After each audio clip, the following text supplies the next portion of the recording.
So I'm gonna get into some SWAC baseball standing news. Right now, the current standings in SWAC baseball: Fuck y'all. Florida damn A&M.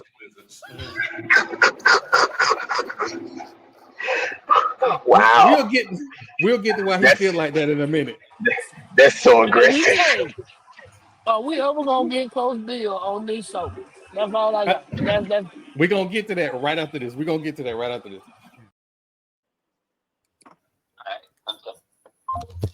All right, so we have honored the request. Marlo just called in. He is on the way. For those who are unaware, Coach Bill, fresh off the bus, got her squad together, and now probably coach of the year in the SWAC. Yeah, we can hear you. Can you hear us? I think we lost. We might have lost Coach. Coach, can you hear us? She says she can't hear us. Oh, I can hear you now. That was weird. Okay. I can hear you now. Okay. But again, we got then I Coach can't. Coach of the year. I don't know what's going on. I don't know what you're saying. I think her sound may be going in and out. It went in and went out. Are you on your phone? Can you guys hear me? Yes, we can hear you. Yes, I can hear you. Okay. Yeah. See, I can hear everybody, but I can't hear Troy. Oh, wow. Troy probably said something bad about Bethune before we went live, and his connection messes up every time he does that. Every time. You know, so Jamal, go ahead. Since she can't hear me, go ahead and conduct the interview, and I'll set shotgun. Go ahead and conduct the interview. Okay. Can anybody hear me? Cool. Yeah, well, Coach, Jamal, put your drink Troy down. was trying to say, we got Coach Bill here, head coach from Florida A&M University, and she literally just stepped off the bus, and team has been kicking ass and taking names like there is no other. Coach, tell us a little bit about yourself, and Troy, send me your questions so I can make sure I don't miss what you want to get in. All right. So I'm from Central Florida, which is about 3.5 hours away. I grew up in a small town called Mount Dora. I don't know if anybody ever heard of that. It's just 30 miles north of Orlando. So I got here in October. And like you said, I hit the ground running. First week, I had practice and we were in fall ball. And so it's just been a lot of on the go. But I think, God has put me in the place where I can thrive and obviously be here for the girls and just try to be the best coach that I possibly can be in the SWAC.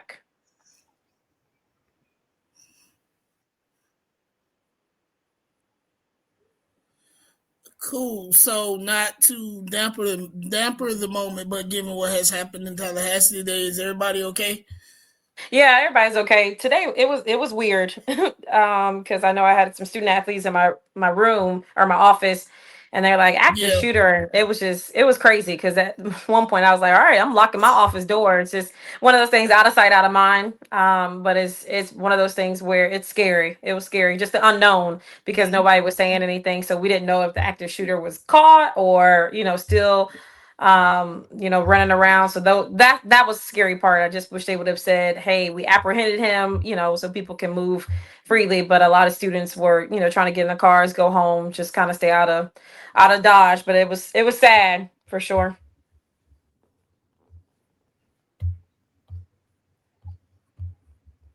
Okay. Hey, Coach, can you hear me now? Yes, I can hear you. Okay, all right. So for me, right. You got it, Troy. So, okay. Again, thoughts and prayers to everybody. Yeah. I know I hate saying that, but thoughts and prayers for everybody that being safe. So as this season has progressed, and because I haven't been able to make a lot of games, I'm like digging deep into stats and watching live stat track. SWAC. There's no reason why we don't see these games, but we'll say that for another day. There isn't, like, I'm seeing the development of Brown as the season has progressed, but overall, I can't point to one person or to one thing as to why this team is the best in the SWAC. It just looks. Am I wrong in thinking it's a team effort? No, I say that all the time. It's because it's every game is somebody different. Somebody steps up, and I feel like as a coach, that's the beauty part of it. Because everybody seems to have some value in what what they're doing, and have a role. It's hard because I can only put 9 people on the field. Let's be honest, and there's girls sitting on the bench.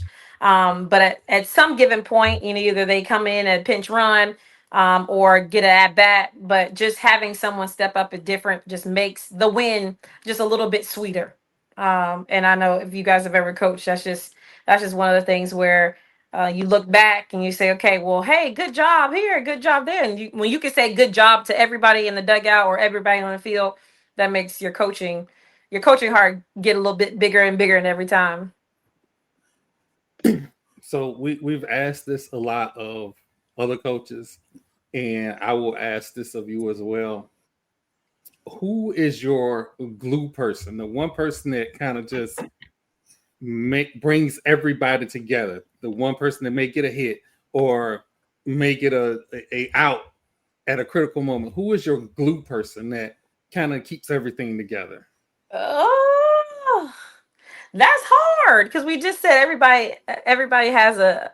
That's hard. I would say it. It depends on the moment. It really does depend on the moment. Because No like if pressure, coach.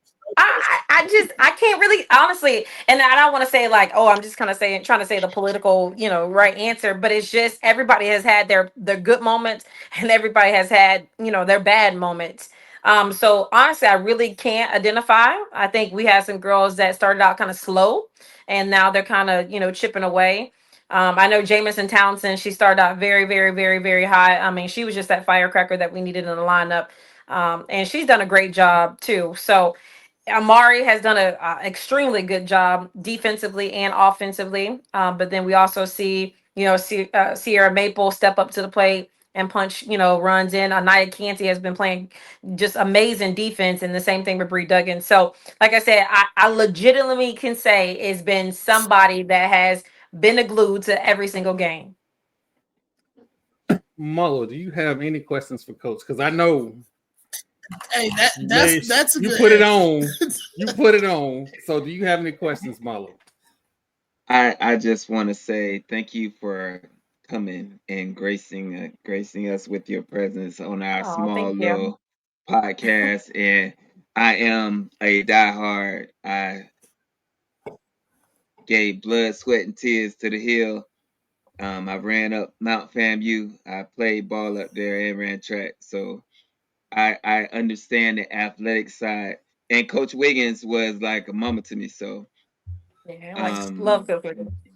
yeah. So coming into the community, because FAMU is a community, how have the community embraced you?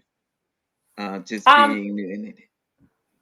So the community, like day one, has been open arms. I think even having Angela here, I think I started a week before Angela Suggs, and so having her be supportive when it comes to softball. Because remember, 7 years ago, she was actually um, she worked with softball. So, having her be a part of that. And then obviously, if you guys don't know, her daughter also plays softball and collegiately at Campbell. So just having that and having her understand.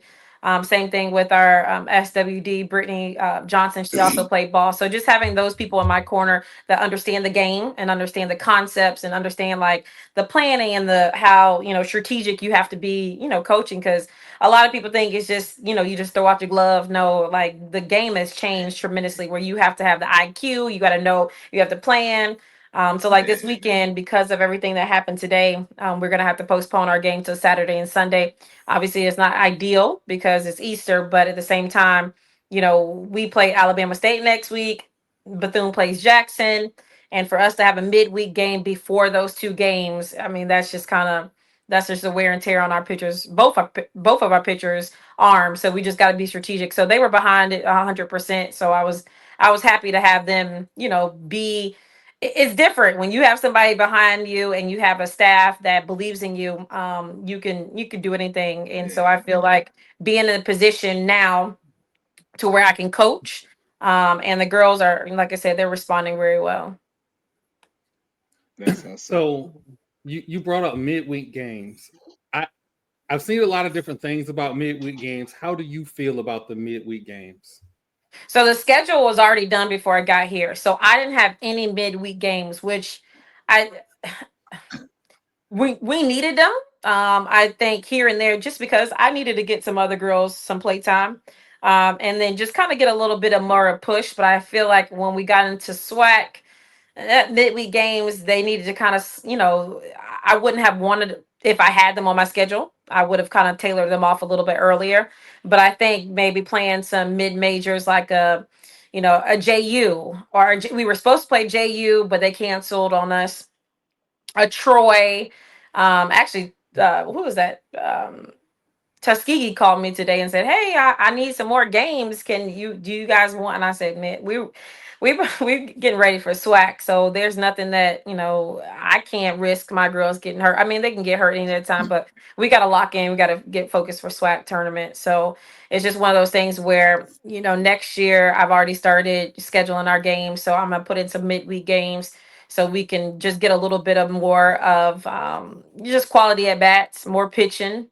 So I think that would be good for us for next year. But again, not as many, because I see some people playing, double header on a Tuesday, and then they got played Thursday, Friday.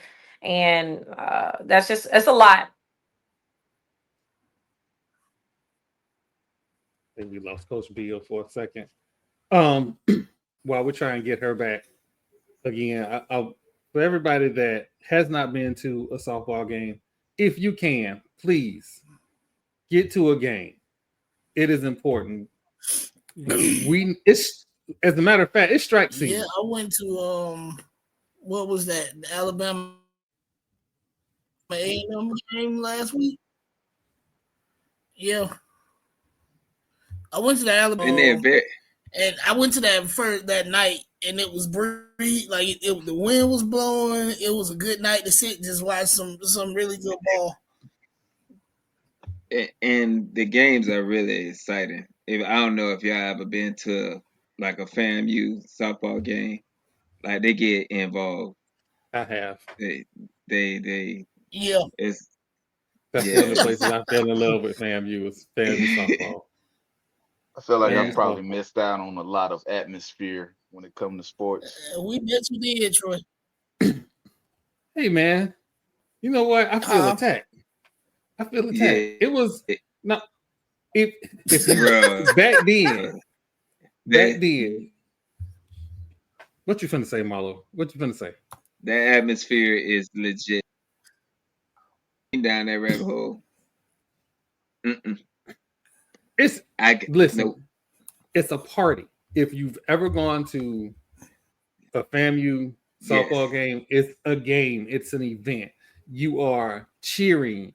You are singing. It's an event. So yes, I went to a softball game and I was like, I need to go to a few more. And there was other reasons. And first, you know what, Marlo? Don't judge me by why I got to church. Just say I got to church. I did not judge. I on my way to church, and he gonna judge me. Oh man. Just because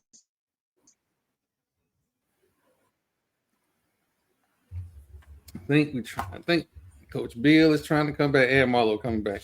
While they're getting I would back, just say this. Softball. Play softball. I play slow, but you see me? Hey, we got Coach back. All right, we got Coach back. No, we were just, while you were gone, we were talking about how the games are events. They're full-blown events. Like, again. It's a party. It's a party. See? So when I say y'all make it wrong, one of the reasons I fell in love. Troy. One day they were cheering. One day they were cheering so hard in the dugout. Like I felt bad for the other team. I couldn't tell them to stop because they were too crunk. I couldn't even tell them to stop. I couldn't tell them. They needed it. You can't bottle that. We were playing Alabama State, and they were cheering so loud. Something happened. They kind of came on the field, not came on the field, but kind of came out the dugout. And I thought, oh, yeah, it's serious. So if you've never been, you definitely should come. I'm trying to tell them. They're not trying to listen. Hey, TP, you got to get it. Yeah, TP. That's what I'm hearing. When I was a young man, I was asked to go to a softball game and had no clue what I was going to on that hill. And when I found out, I was like, I'm going to go to some more. This is why everybody get mad with me when I say it's not spring sports season, it's strike season. So when I say it's strike season, it's strike season. Softball, baseball, track, it's strike season. Because them the seasons, well, we be tearing everybody up. So I know it's a couple other things we're going to want to ask you real quick. Okay. From a fan's perspective, what can we do to help the team throughout the season? Just be there. I think so far, it was one of those things where I just say FAMU probably didn't know who I was, and it was. I mean, that's human. A little skeptical about me coming in, and I think once we started showing like, hey, we're here to compete. I think that's when we started to get more fans in the stands and just a little bit more support. And so I just want everybody to know, like, we need these, especially this weekend. I know it's Easter weekend, but we need the support because Bethune, we got some payback for Bethune. So we need the fans to come out and support us. And then obviously the upcoming, school year is just about, donating to our foundation so we can get some athletes, so we can get some more equipment and do all those things that we need to do. So I'm really excited about our recruits. Right now, we got a bunch of JUCO girls reaching out, which is good. And they can ball. I mean, when I tell you they can ball, they can ball. So I'm excited about having them be a part of us. And so just trying to finalize our recruits for the next school year and just making sure that we compete, win the SWAC. We're not comfortable with just winning the SWAC. We want to win a regional. So that's our goal. That was a goal that we had in the beginning of the season, is make sure that we win SWAC and then win a regional. And if you've never been to the facility out there, it is absolutely beautiful. Yes. I love that feel. Tell her why, Marlo. Tell the whole story. No, I'm talking about the new field, not the old field. The new field is beautiful. The big snake out there is like it makes you feel at home as a Rattler to be out there on that field. It is it's beautiful. Coach Bill, Marlo is probably my best friend in life. And while we were in college, he got me a job landside at the old softball field. Hey. This is when I realized this was not the career path for me. Laying down side? No. Yeah, no, I'm a programmer through and through. So yeah, that didn't work for me. But again, it's part of the deep connection that we have with Florida A&M. So when we get indignant, you can't say nothing about Mother FAMU because it will be indignant response. I got something to say when Coach ain't on because they playing that school in Daytona. I got something to say about they. I'm gonna wait for Coach to not be on. No, we are on our best behavior until Coach leaves, because that school in Daytona, when they won that game against us, they had a whole lot to say on Twitter, and I was just like, oh, okay. Don't worry. I got him, Coach. Okay. I appreciate you. I appreciate you. But anybody else have anything? Can alienate a whole fan base on this show is Marlo. And I try my hardest. I have one question, Coach. What has the transition been for? What has the transition been for you, coming from high school up to D1 college ball to coach? Nothing, honestly. I mean, I needed an opportunity. I've been ready. I was ready. Oh, you can't hear me? Can you hear me? We can hear you. We can hear you. Okay. I was ready. I just needed an opportunity. And I feel like I was probably ready.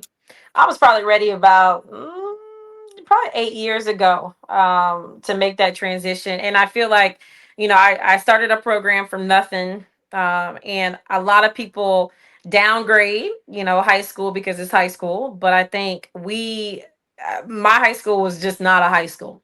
Um, I've had every single one of my players go collegiate ball. So whether that be JUCO level, D2, D1, you name it, they've came out. So I mean, when we played all of the 7A schools in Orlando, we would go up and down, the state of Florida. So it's just one of those things where we beat junior colleges in the fall season. So we could compete for sure, hands down. I would take that team and play anybody in the state of Florida, and we could have beat them.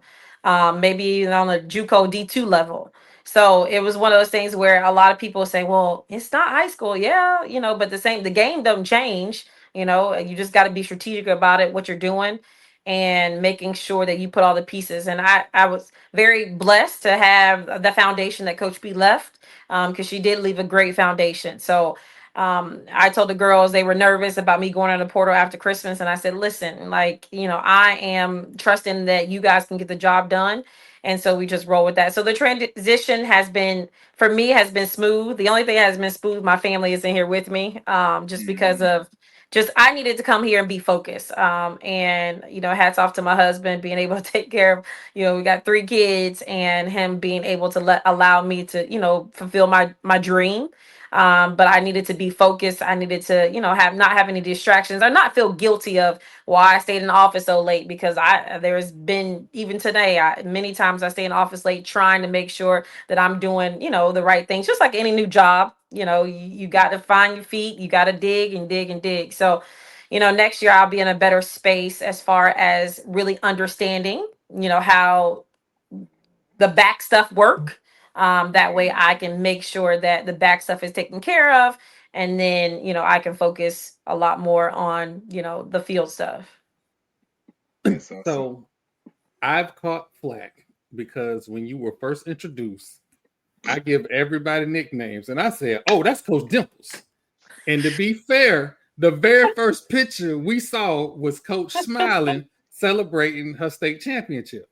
So I went Coach Dimples, and everybody on here gave me a bad time about it. And I just want to be clear. I got Dimples. I didn't give you a bad time. I just said that is not her name. Oh, so what would you have given me then? Who, me? Yeah. Yeah. I would have immediately called you Coach. Good answer. And left out the dimples. Oh, okay. I appreciate it. Boy, look at here. Look at here. I'm just saying. I get the dimple. I get the dimples from my mom. She has dimples too. See, there's nothing. Again, I happen to give everybody nicknames. It's nothing bad. It's no, I don't take offense to it. No, not at all. So, gentlemen, she is now dubbed Coach Dimples. Oh no! Wait! You can't say it like that. wait! Man, you said that. Wait, like the way you said it, no. Man, you said it like she got to the round table, bro. No, you can't say it like that. You can't say it like that. See, but you should just say you have dimples. All right, yeah. All right. Yeah. Coach Beall, it is. Okay. Anybody, thank you. Doc, do you have a question for Coach before she goes? There we go, Jordan. What's up? So how long did you coach in high school before making the transition? 17 years. I did not know. We was late to veteran. The party. Yeah, 17 years. And like I said, I was offered, some jobs in the past, and it was just one of those things where the stars weren't aligning for me. And I am that type of person that if stuff don't add up, like I'm not going for it. And I couldn't be at that time. I feel like I couldn't be somebody's assistant at JUCO. Like that was not. I mean, I'm not trying to knock it or whatever, but I knew kind of what I wanted to do and how I wanted to move. So it was one of those things where I needed to strategically, and I needed to get a little bit more of the political part, of it underneath my belt, and understand, the highs and lows of coaching. So I think, God has me where he needs me to be. So whether it took 17 years, 5 years, 20 years, I'm here. the highest of 7 hills. Worth. And we have a Jackson State on our podcast, so excuse him for being that late. I was a little bit late, but I had to. Hey, Marlon, I'm always here on time. Look, I had to cook my dinner for lunch, for my lunch before I go to work tonight. So you have to excuse my brethren right here for getting on me because most of the time he pop in and out.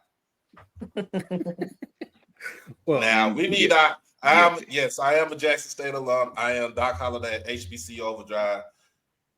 We need our get back. From who? Wait, hold on. Say that. Say that. Say that one more time.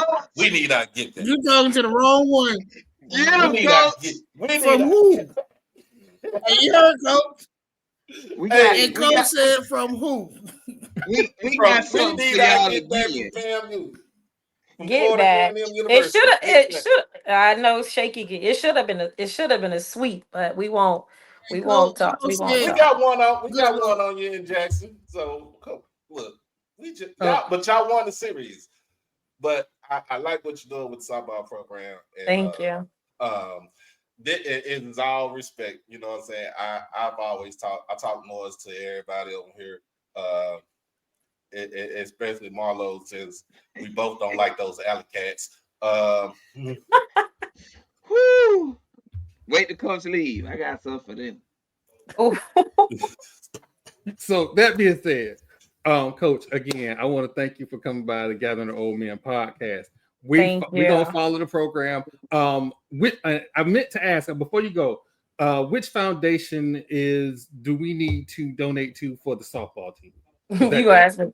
Softball, of course, but I don't even know the number by heart. Mm-hmm. Okay, that's sad. That's even sad. When we build a clip, when we start building out the clips, I'll make sure I add the correct foundation to the link. Yeah, I want to make sure. I have it, but I just don't know it by heart. Okay. Again, Coach, thank you for coming out to the Gathering Old Men podcast. Anytime you want to come back, we will definitely, after you win the SWAC championship, we'll definitely have you back on. And beat Jackson State, beat them. I'll be there this week. Hey, don't worry about it. We'll see y'all wherever the softball championship is. We'll see them in the championship game. Okay. All right. Well, thank y'all so much. I appreciate y'all. No problem. All right. Have a great evening. Coach. All right. You too. No problem. Oh man, that was pretty amazing. Just wait for Coach to be gone. Them mother. Say what you gonna say, Marlo. Them some of them more bitches. I know they ain't talking shit to not my coach. What? See, I was just gonna cut him a little bit. Oh, fuck that. They gonna talk shit in that raggedy ass. That's why they playing in Sanford, because they don't have no facilities. These mofos. Okay, I'm gonna calm down. You saw how far is Sanford from how far is Sanford from Daytona? 30 minutes. I don't know what the end of the game was. It's 30 minutes. Maybe 45, maybe 30 to 45 minutes, something like that. Yeah. Wow. Dude, the baseball game going left. The baseball game going left. From Daytona to Orlando for the Classic. So hey, the baseball game going left. Man, the baseball game going left. We got to come back. A flea. What is his name? Not pitching. He's not going to pitch until tomorrow. Yeah, we got another pitcher injured. That was in. They said I forget which one they said. We got another pitcher injured who would normally be the Friday starter, but he injured. That's why we gave up them 2 runs in the first, and everything just kind of snowballed from there. The fact that it's just 8-2 is pretty amazing right now. But that being said, we talked briefly about what happened in Tallahassee. Man, prayers out to everybody over at Florida State, and to those who lost the loved one, lost a child.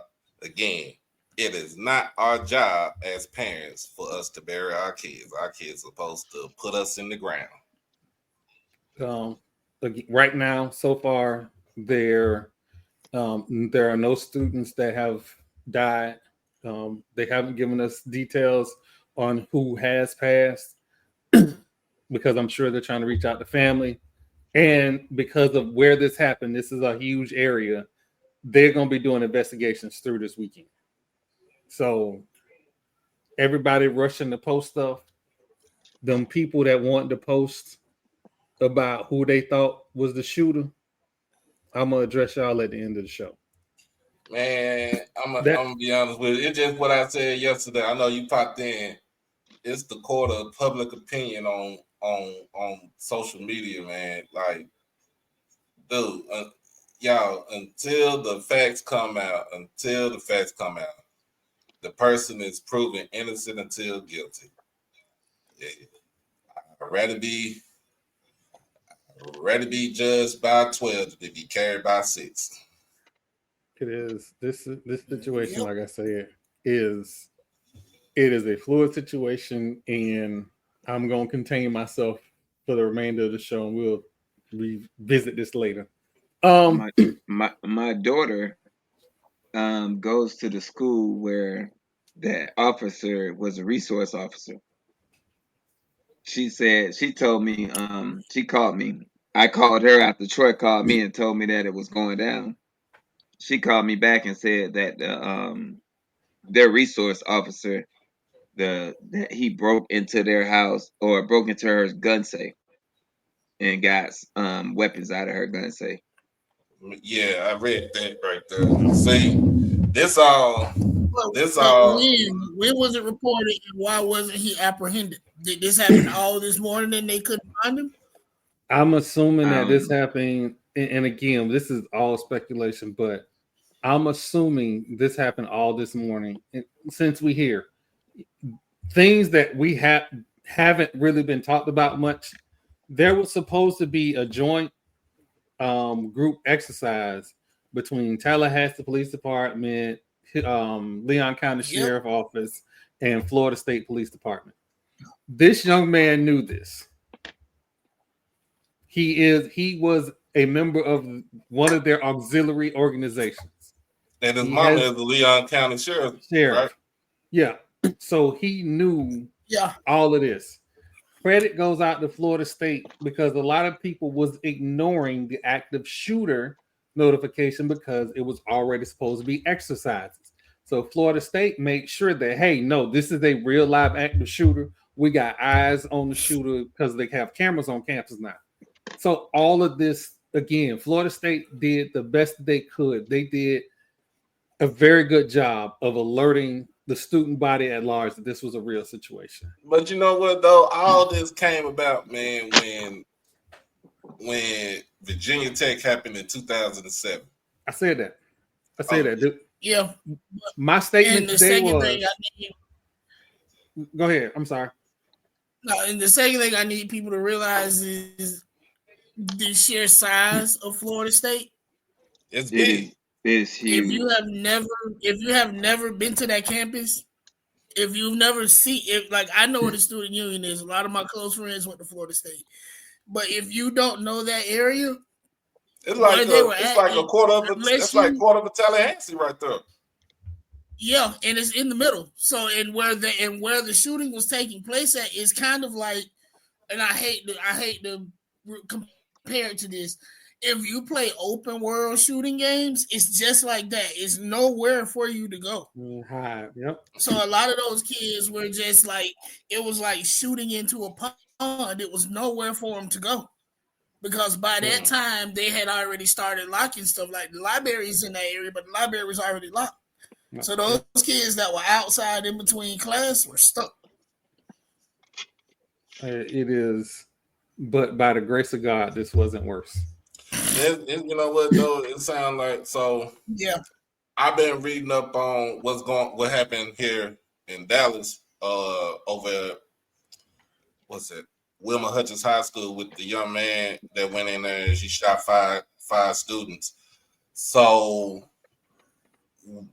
word on the street was that instead of him going through the main door in the main entrance of the school, somebody opened a side door for him to go through to come in with the gun. And he basically, in a sense, he basically targeted the people that he was looking for. And more likely what it was from what his own words was before he went to turn himself in was that it was a threat on his life. Somebody said one of the kids said that they was going to kill him. But at the same time, that does not give you your, you know what I'm saying, your God-given right. Yes, we Second Amendment, all the other stuff like that. But doesn't give you the right to carry a gun on the school campus because as a first-class felony here in Texas, now you got a big ass felony in attempted murder, mass shooting. So here's what's interesting with the state of Florida. It was but a few months ago that they were trying to push allowing guns on campus. It almost passed. It is. I remember the Virginia Tech shooting. Oh yeah. I remember saying we don't have Virginia Tech problems. We've had Virginia Tech problems twice now. It's twice. And the kids that are at Florida State now don't know what happened in 2014 because they weren't on campus.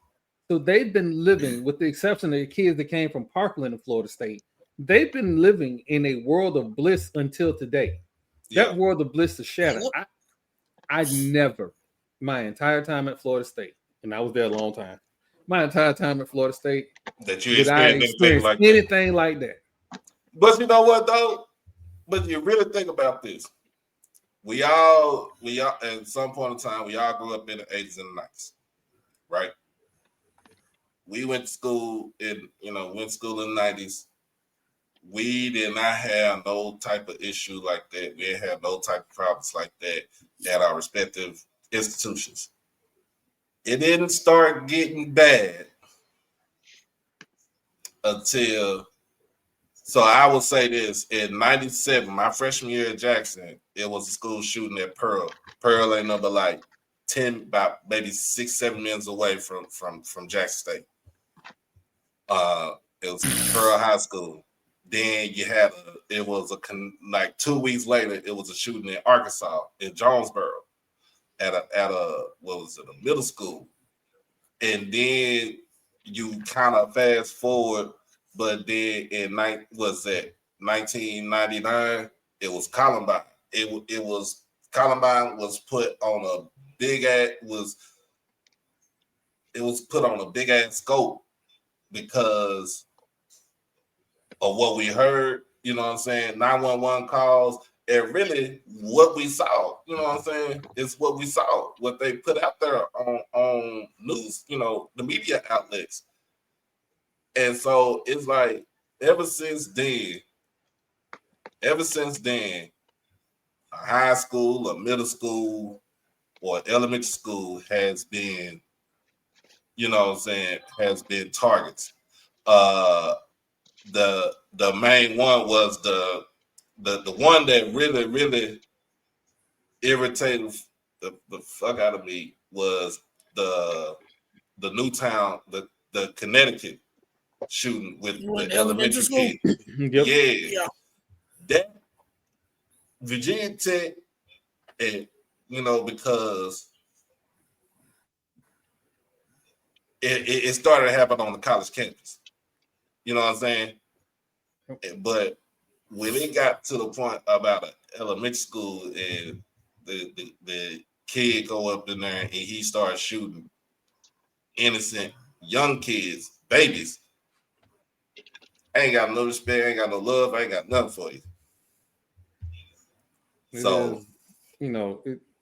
I'm gonna say this, and we're gonna get to the happy, because I know I'm normally the person to say lead with love.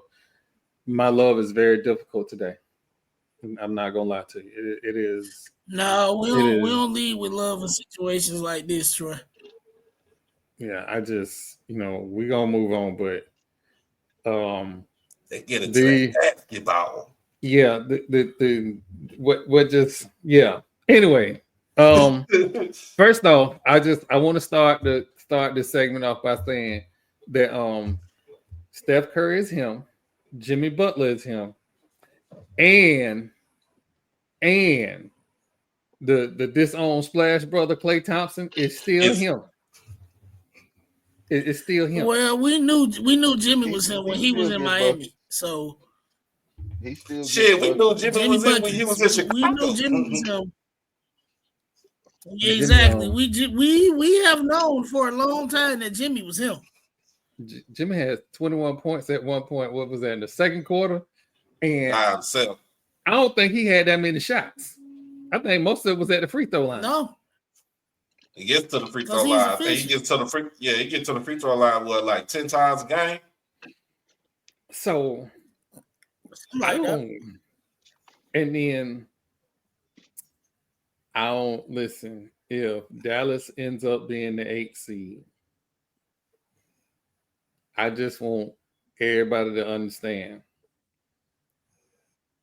they might not win the series, but Oklahoma gonna have problems. Oh yeah. 2 7-footers. And again, that kid who don't know how to take care of his own physical person, Chet gonna be in trouble. Chet gonna be in real trouble. Who got 2 7-footers? We do. Dallas. They got 2 7-footers. What's the kid name? Got Derek Lively. Gafford. Gafford, and then AD at the 4. You can put Dwight Powell Dwight Powell play the 4. Dwight Powell can play the 5. We got, of course, if it's me, I'm putting let's just say we get past Memphis. I'm putting Klay Thompson on that ass on Shea. You know what? I'm gonna be disrespectful.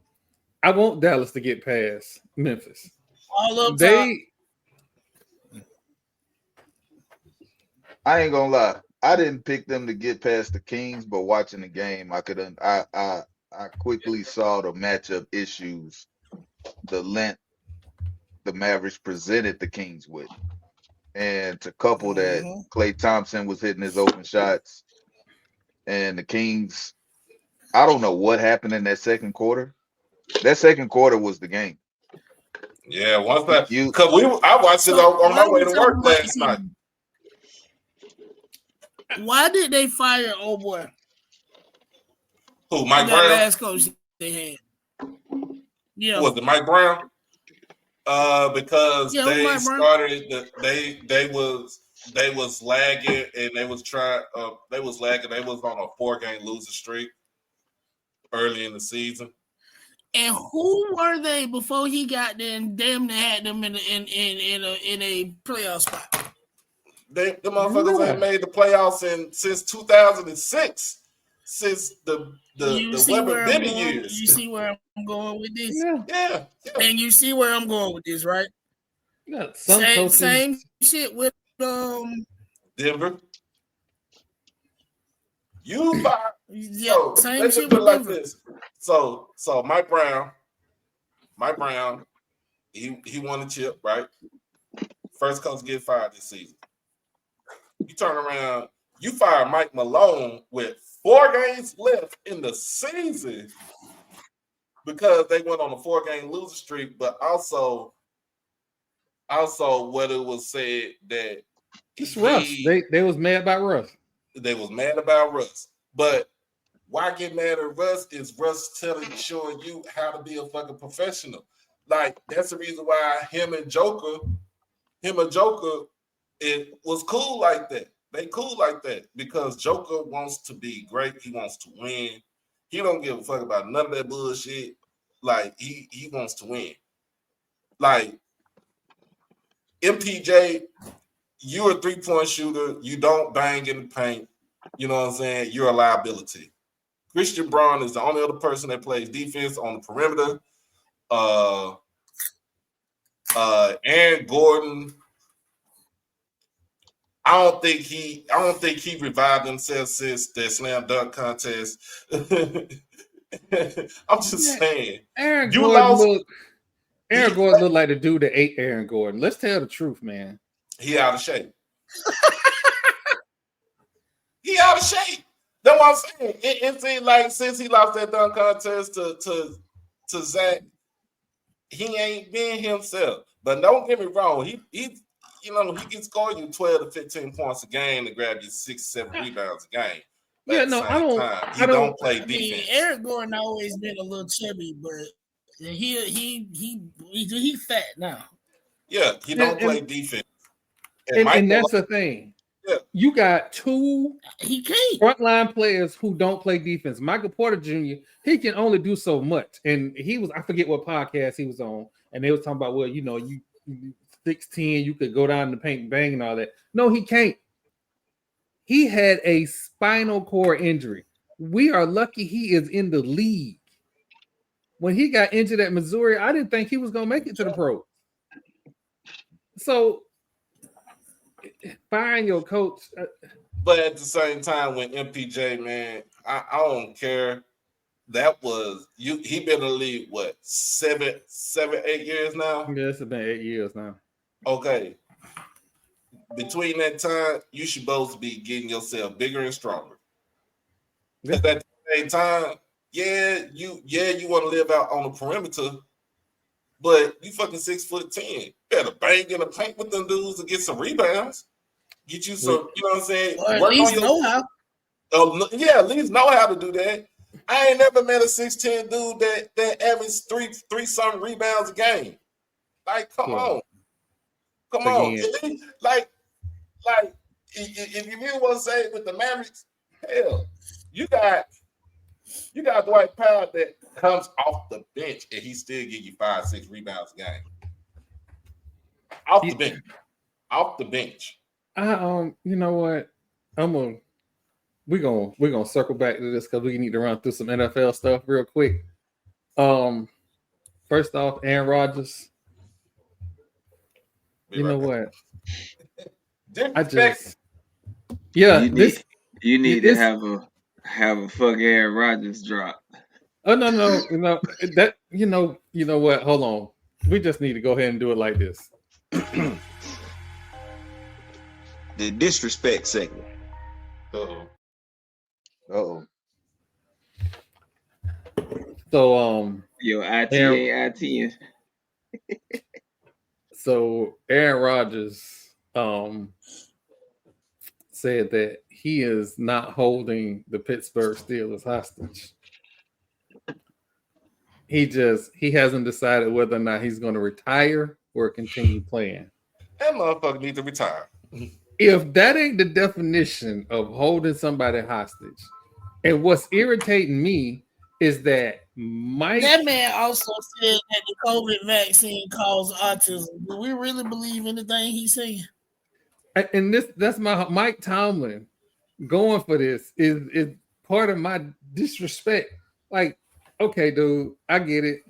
You the only coach that had a winning record your entire tenure in the NFL. That is amazing. I can't respect you no more because you're getting held hostage by one of the most, am I allowed to say punk ass? Yeah. Punk ass prima donna quarterbacks since Brett Favre. See, I don't. But here's the thing. Both of them, Brett Favre and Aaron Rodgers, are one and the same. Exactly. That's my point. They absolutely are. He is following as much as he didn't want to be Brett Favre.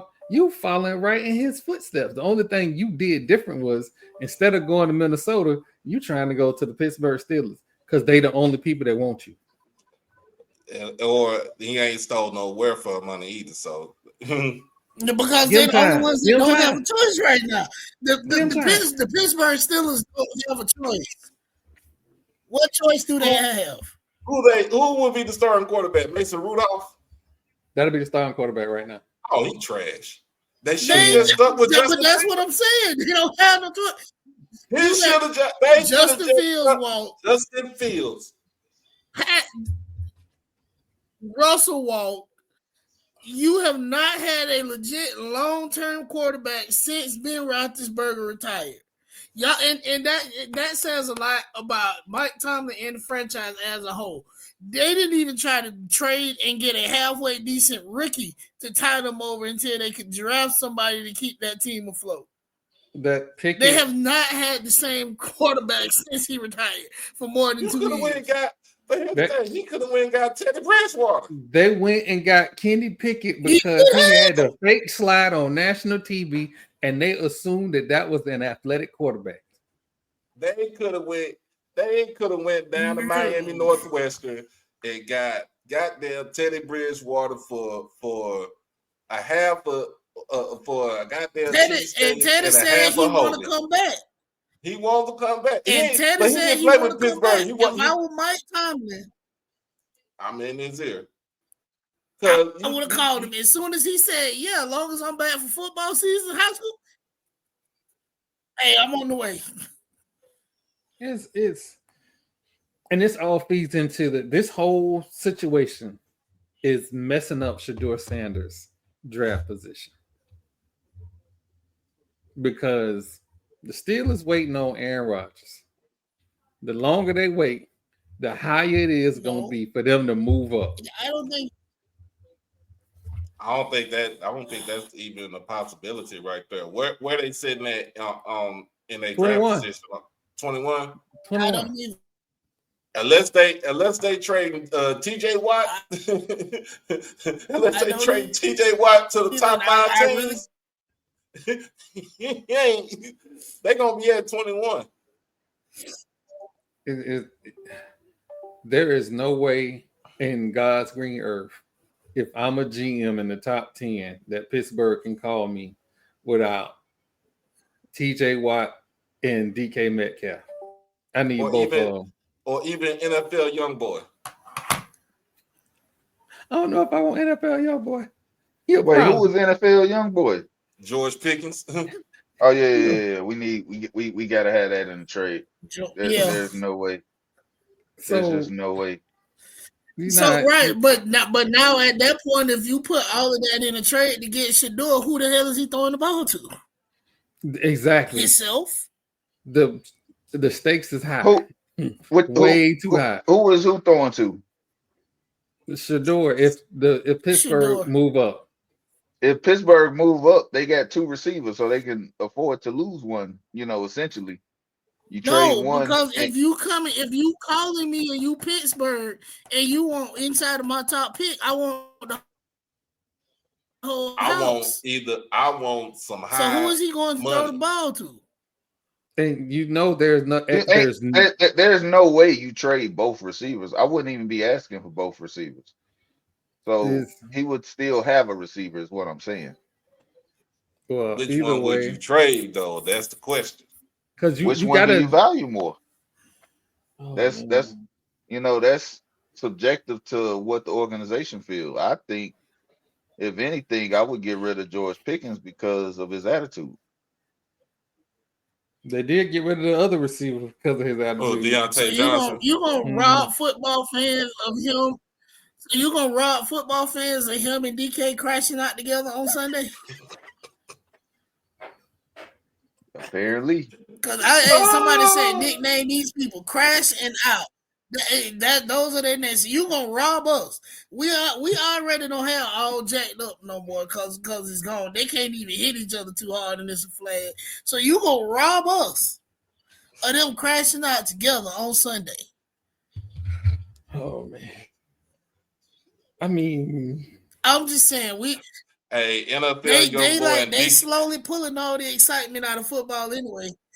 Yeah, NFL young boy and DK Metcalf. Crash out brothers. What was Doc Holliday? What was the name of that Young Dolph album that he had with Key Glock? What's the name of it? Oh, was it Dumb and Dumber? Oh, there we go. Dumb and Dumber. There we go. DK Dumb and Dumber. There we go. Oh man. So there's that. There are apparently new quarterback um, evaluations out for this draft, and there are some quarterbacks that can be had in the second round. And I relooked at some Jackson Dart tape. If we can get Jackson Dart to Vegas, I'm all That for would it. be a steal. That would be a steal if y'all can get Jackson Dart. But they're saying it's only going to be 2 quarterbacks in the first round. If there are 3, Dart would be the third. I wouldn't sleep on Kyle McCord either. Yeah, it's only going to be 2 quarterbacks. It's only going to be 2 quarterbacks in the first round. So y'all might actually have a chance to get Dart. Dart, or even I can't believe I'm saying this out loud because you know how I feel about injury-prone quarterbacks. Louisville quarterback Schlaw, however you say his name. Yeah, I like it. Yeah, I kind of like the way he throw the ball. I like the way he throw the ball. He only had 1 season healthy. That's the problem. So you give me, and knock on wood, you give me an Ashton Genty, a quarterback that can get time to develop, and I got a quarterback right now that don't do nothing but throw absolute play action passes. I'm cool. Who's the quarterback for the Raiders? The quarterback for the Raiders is Geno Smith. Is he the future? No, the future. He's just a stopgap right he's now. Just 2 years. He got a 2-year deal. Then if we're not drafting a quarterback in the second round, we're not trying to win. Because there's quarterbacks that have value. And I honestly believe Jackson Dart is the best quarterback in the draft. I have not changed that stance. No, I'm not sold on Shadur Sanders' ability to read coverages. His ball flutters, and he's late with a lot of throws. And he holds the ball way too fucking long. I don't think you're the only one that feel like that. Some scouts feel like that. That's why we've seen his stock falling. And I hate the narrative that was created that, it's only because he's Deion's son and he's really not that good and all that. Like that ain't got nothing to do with it. You know what I'm saying? People placing misplaced hate on him. I think the criticism is warranted when you're a quarterback that's supposed to be going in the top 5. You're gonna be criticized. Because at the end of the day, you're gonna have the ball in your hands. At the end of the day, you touch the ball every play. Every play. This isn't. I don't need somebody that I have to worry about when I put them on the field whether or not they're going to make the right decision. And I'm talking about in the run game. I'm talking about in the play action game. Because what I've seen, please don't have that man turn his back to the defense. Please don't. And it better be a one read to where he turning around and letting it fly. And here's the thing though, TP. He ain't played in so here's the criticism for him, right? His 4 years in college, he has had 4 offensive coordinators. He had every year he been in college, he has had 4 offensive coordinators. I would say the worst offensive coordinator he had, not this past year, but the year before, you had an offensive coordinator who was a run first coach who wanted to fast-paced run. That's what the offense was supposed to be. It was supposed to be fast-paced run. But again, you don't have an offensive line. So you can't run that system. So now the system you're supposed to run has now changed into drop back every play and make something happen. Here's another. My bad, Troy. But here's another thing, though. He has never did any type of play action passing in his whole 4 years of playing in college. Because his first 2 years at Jackson State was supposed to be somewhat of a version of the air raid, right? So remember, his first season, he was sacked 35 times. because we didn't remember 21. Our offensive line was trash. We didn't have no running game like that. He was the whole, you know what I'm saying? Remember, he was the whole offense. Yeah, because that's the reason why when we played. That was that year that Smitty Rock. That was that year Smitty Rock sent Marquise Bell back there on the blitz and almost took that man's head off. It was in a damn hurricane storm shit. 7-6. But it was a good game. It was a good defensive game, right? Second year at Jackson, they went away. Yeah, that game was. But on both sides of the ball, both offenses was about the same. So that game was heavily defense influence. It was good though. Yeah, and then that probably was the best game out of it was the best game that he ever had. Yeah, he goes to they bring in Brett Bartolone because he's supposed to be like Bartolone was a disciple of the Mike Leach system, the air raid system. His Mike Leach's version of the air raid system. Because remember, Mike Leach got the version of air raid. It tweaked it a little bit from Hal Mumme. Yeah. Remember, he was coached under Hal. He was under Hal Mumme. Now, the thing is, yes, he threw the ball a little bit more. He threw for more yards. He threw for more touchdowns. But the thing about it is, he was only sacked 23 times, and he had a running game. The offensive line was way better in 22 than it was in 21. He gets to Colorado. What's the issue? Offensive line. The boy was sacked over 60 times and got hurt in the UCLA game because they damn near broke that boy hip. Like, I don't care what anybody say. Y'all can say anything bad about Chip Kelly. Chip Kelly said, fuck that, we going to bring the defensive pressure. And they brought defensive pressure and set that dude damn near 11 times in that game. Then he didn't have a running game. He still didn't have a running game this past season. And it was all on him. But the thing about it is his completion percentage kept going up every year since he's been in college. His interceptions has always been at the same, maybe 5, 6, you know what I'm saying? 7 at the most. He's never thrown, he ain't an interception machine. But yes, TP, we do know he holds on to the ball too fucking long because he's trying to get the receiver open, develop a play. You can't do that in the NFL because you got defensive ends / outside linebackers that can run a 4.3 and get to your ass at 2.5 seconds. And that's he's not that fast. Yeah, he's not that fast. My only gripe with him, but with everybody else. But go ahead. It's like we said on this show. The quarterback's job is to throw the ball. It's the receiver's job to get there. So I'm throwing the ball the way you're supposed to be, whether you there or not. Get there.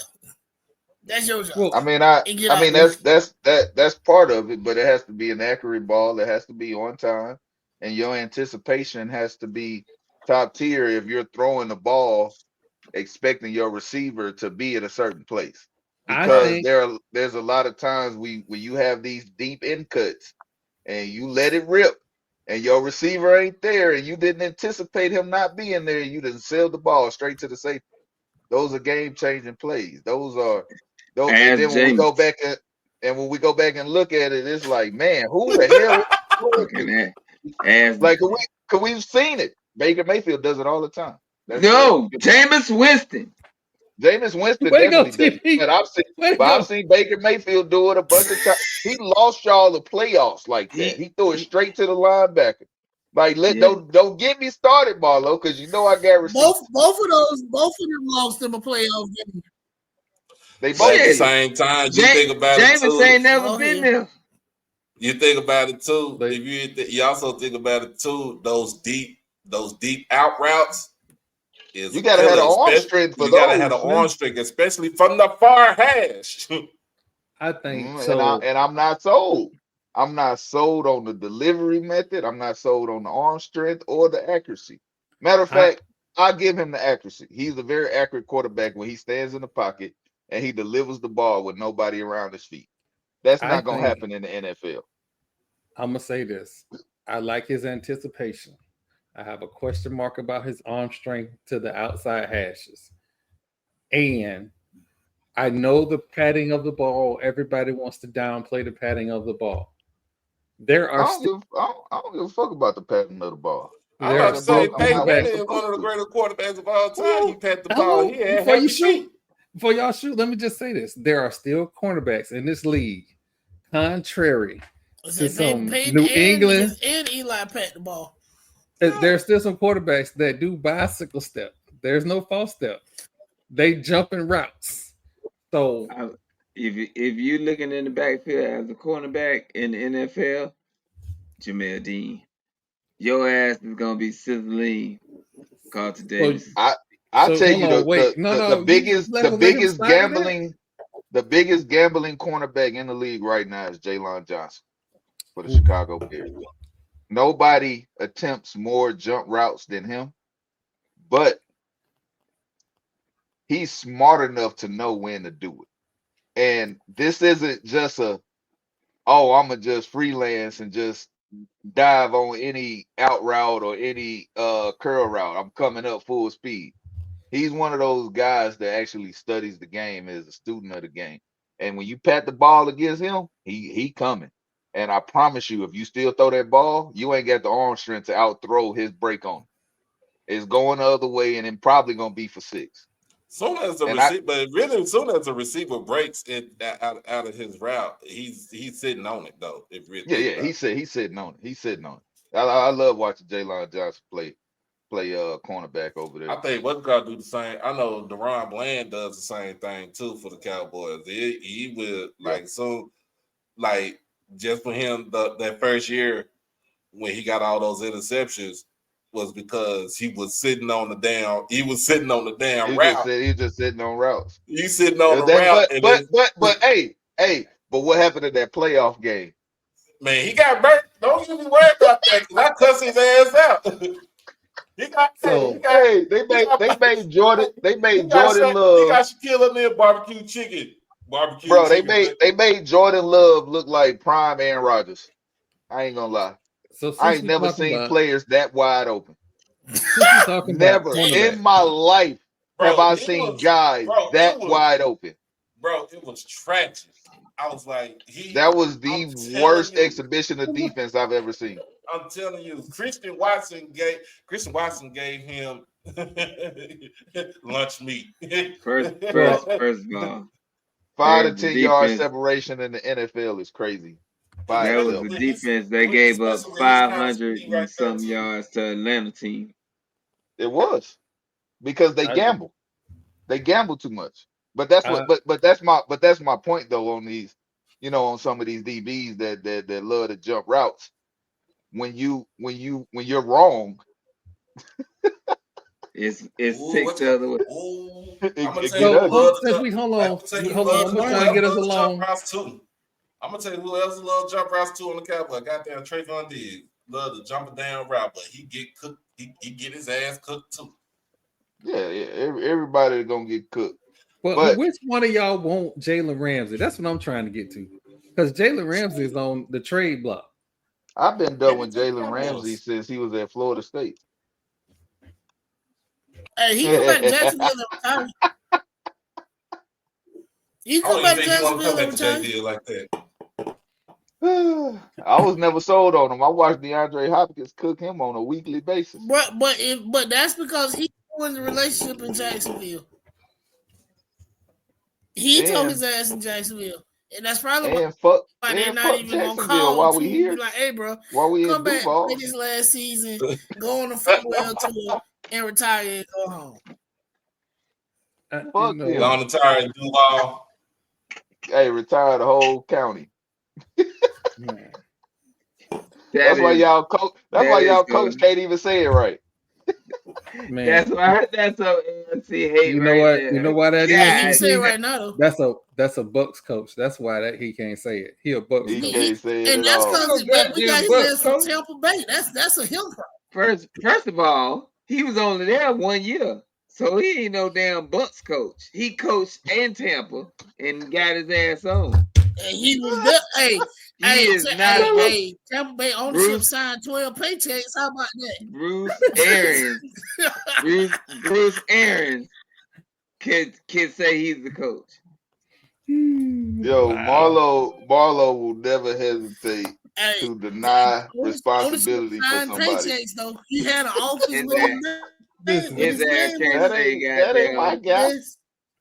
Jameis Winston has been having the best year ever. I said, now how the hell ain't nobody be like, bro, you know where you going?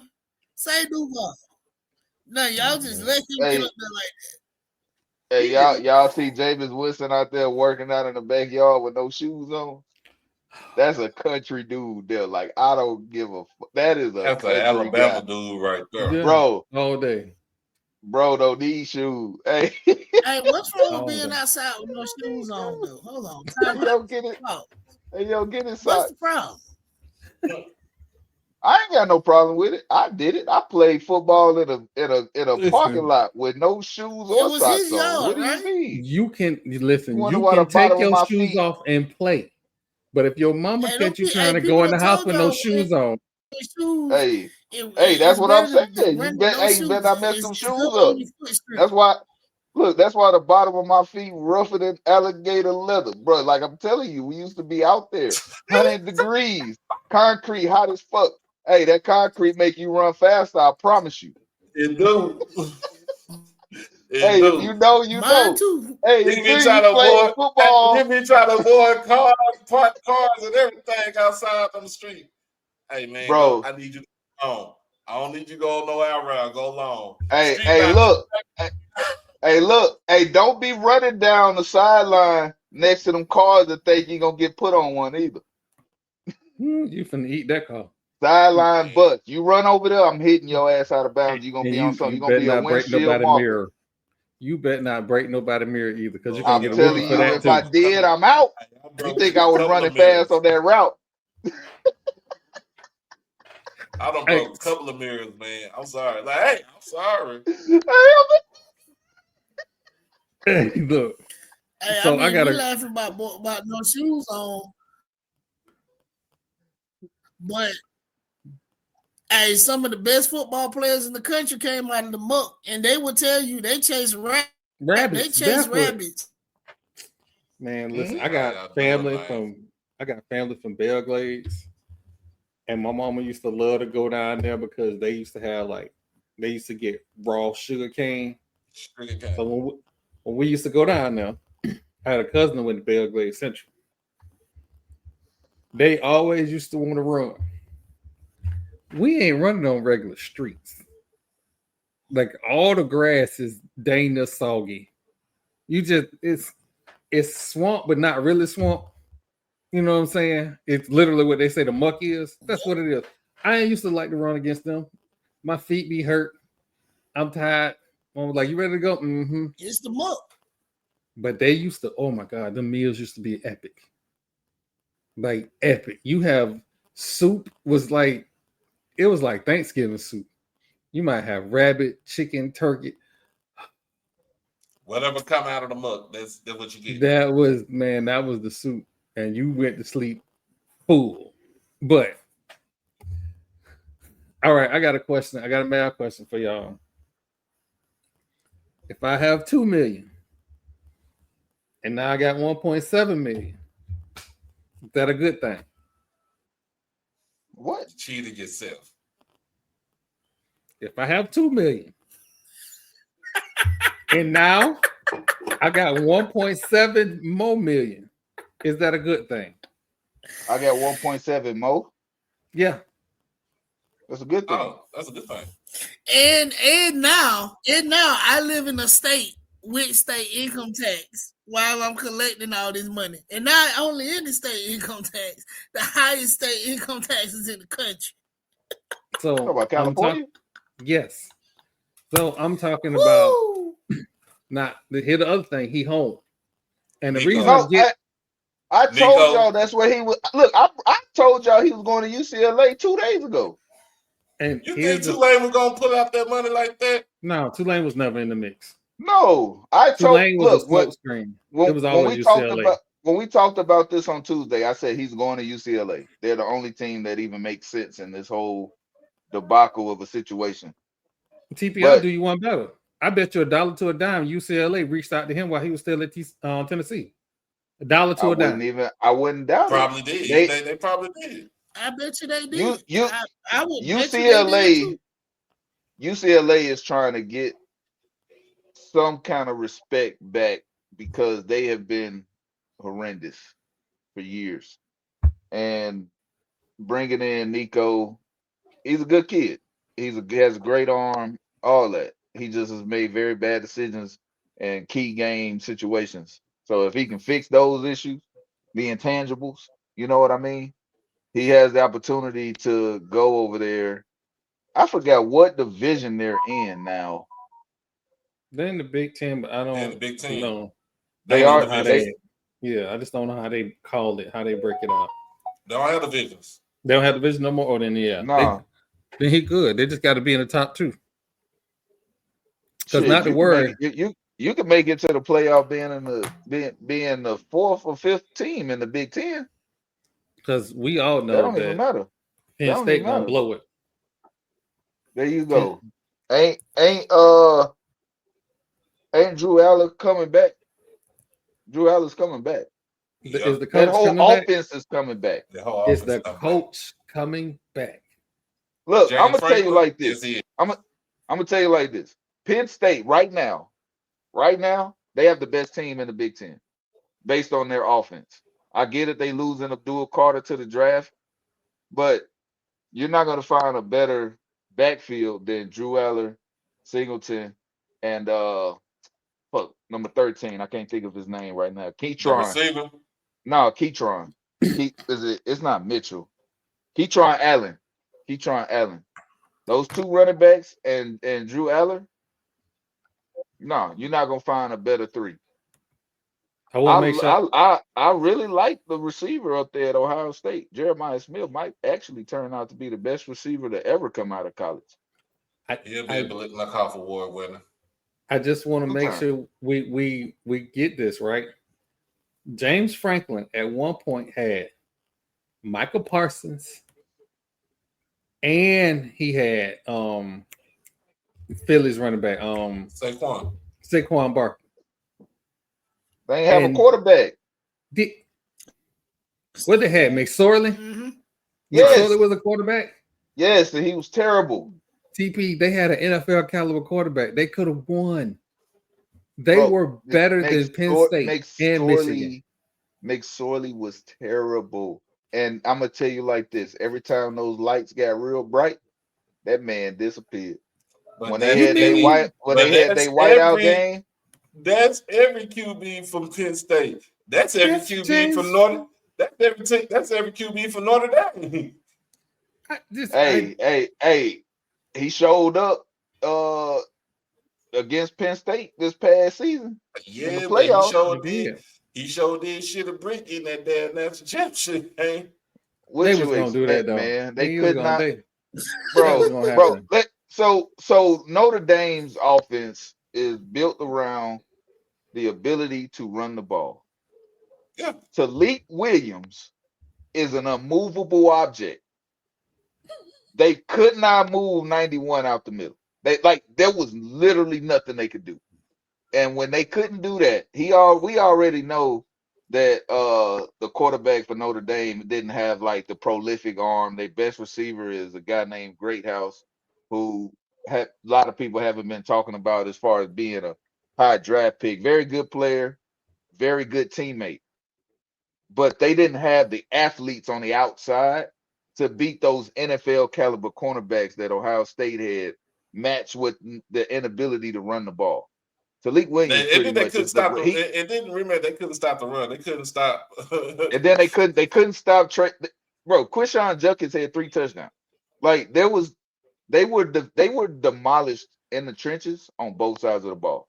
Ohio State completely dominated them with the front 7 on both sides. So what's the dude name come out the end? Was it Sawyer? Oh yeah. Jack Sawyer couldn't block him. Can't fucking block him. He made them look like little kids out there. They got pressure on the quarterback with 3 people most of the game. We want to talk about how the Eagles did the Chiefs rushing 4. Hell, Ohio State came out and rushed 3 and still stopped the run with 7 or 8 DBs on the field. Like, So there was nothing they were going to be able to do. Like, it didn't make sense. So TP, since we Penn kind State would of have gave them a better game. I'm sorry. So as we go into this season, Ohio State has been pretty much the way too early number 1, right? They don't have a quarterback. If Ohio State, I understand that. If Ohio State happens to win another national championship, is Michigan's coach on the hot seat? No. No. I tell you what. If Ohio State don't beat Michigan, Daly's on the hot seat. I don't give a fuck if he win another national championship. I agree. His seat just got cool because he did win that national championship. He didn't win the Big Ten, remember that? So, I mean, you didn't win the Big Ten, and you didn't beat Michigan. They're natty and look cute. You better beat that team up north if you want to keep your job.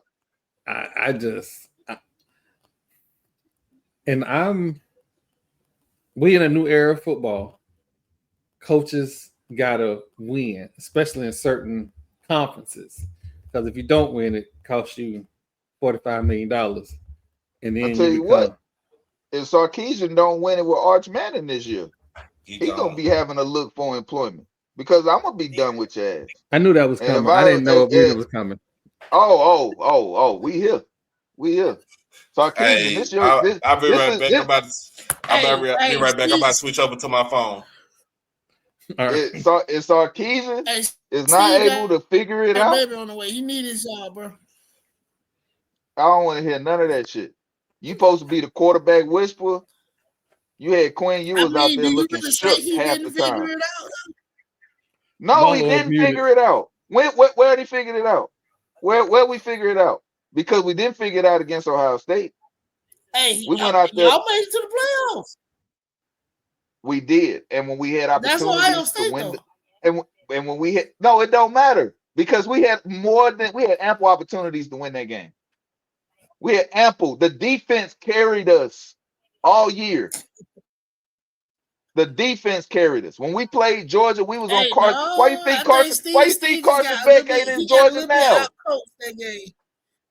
Why you think Carson Beck ain't in Georgia now?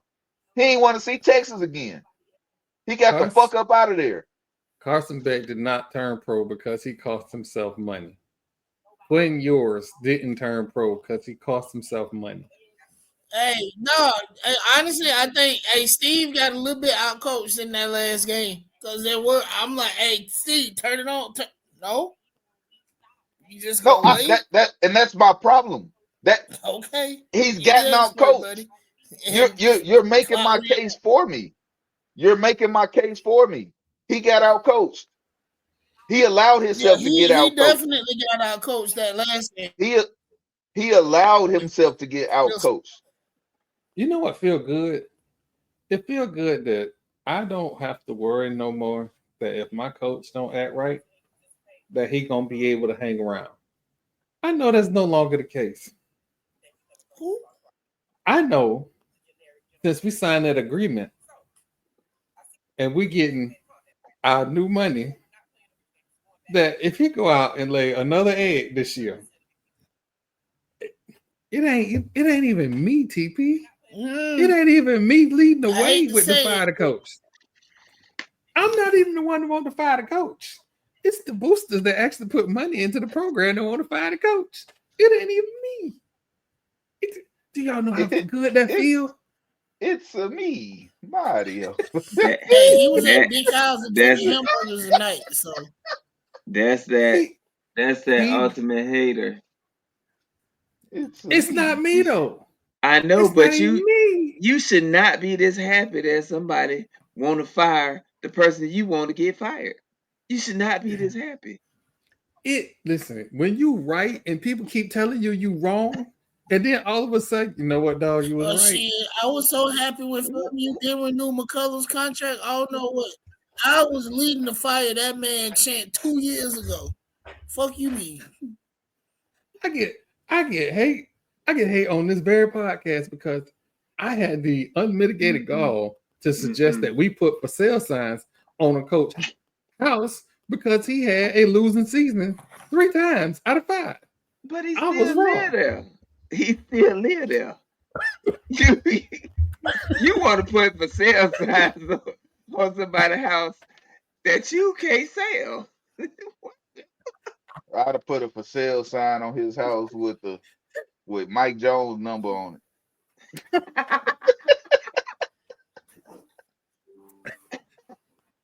But this is all. It is all. Yep. It is all understanding because I am a very firm believer. Like, you gotta know what you're walking into, right? And everything that we were told about Mike Norvell was a lie.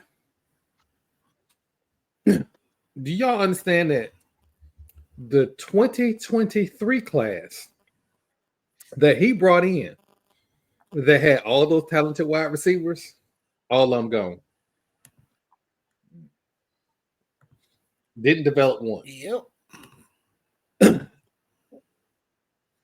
You are now in an area where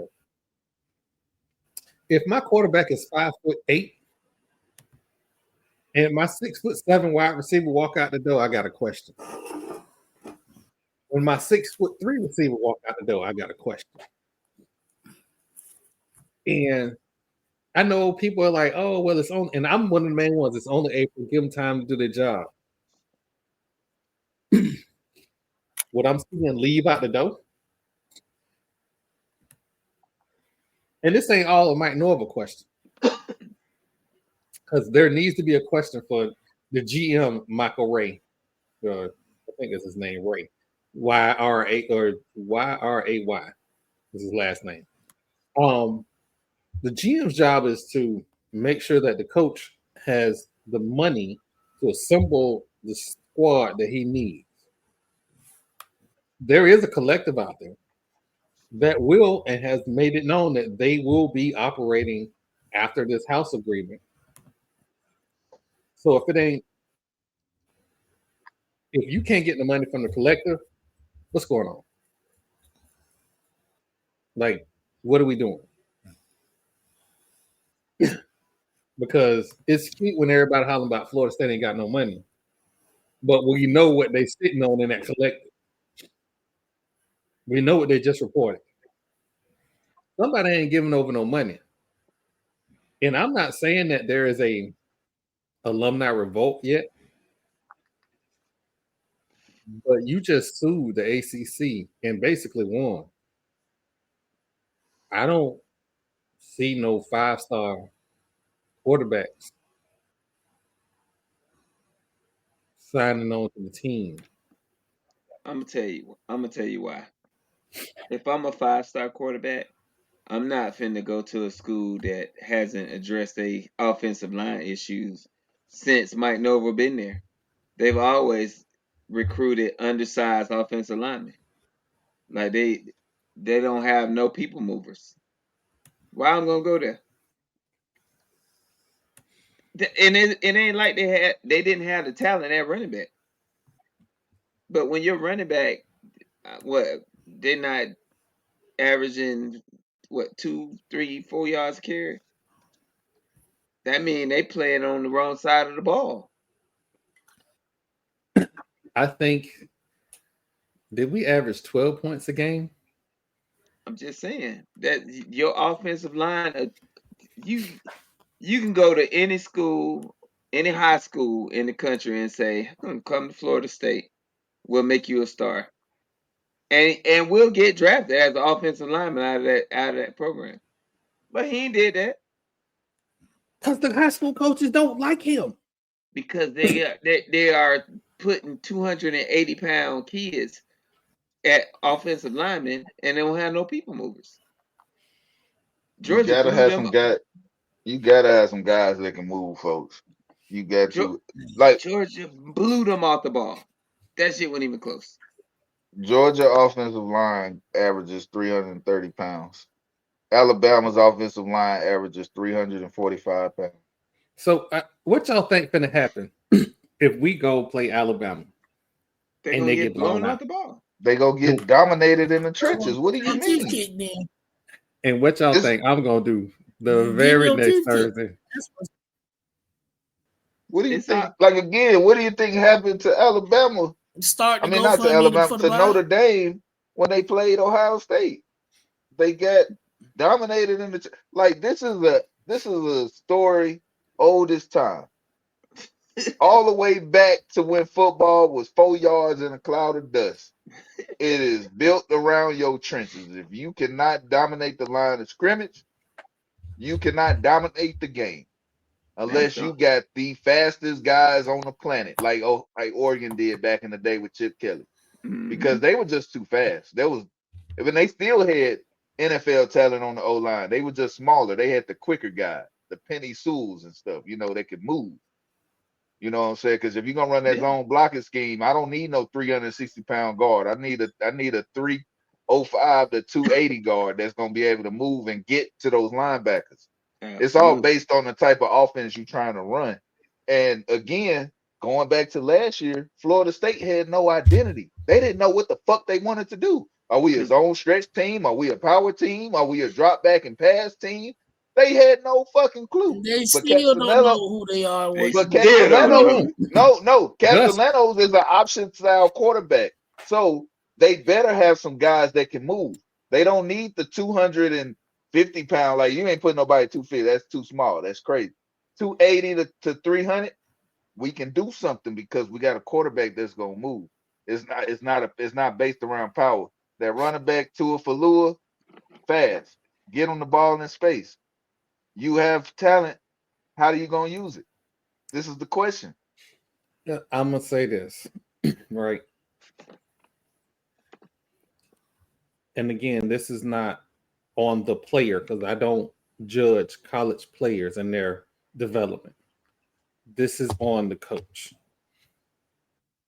How you gonna use If you didn't want this kid at Central Florida and Boston College didn't want him, and he's now at Florida State, somebody has got to make a valiant effort to develop him into the quarterback that needs or will be successful in the future. Point blank, period. We got to figure out this spring, can he throw the ball? From now until August, we got to be figuring out what can we do outside of just option. We saw the what's the word? So Navy and Army, right? Historic option team. They found passing this year. Like Mhm. after all these years, they found it and it worked. And what did we see? We saw the best years in the Naval and Army academies that we'd ever seen, going all the way back to when they was dominant back in the 40s. They when Navy played Notre Dame, we saw the clear athletic gap between D1 college teams and the service academy. This isn't a knock on any of the guys on those squads, but we saw the disparity between the two. So I think Navy and Army are on the right track because now they done found a little something. So now they're gonna be able to recruit a little better, for the football programs to try to get the athletes that they're gonna need to compete at the next as they elevate because they done got to here. We can compete. We can blow out all of these mid-level teams. Now we got to be able to beat the top level team.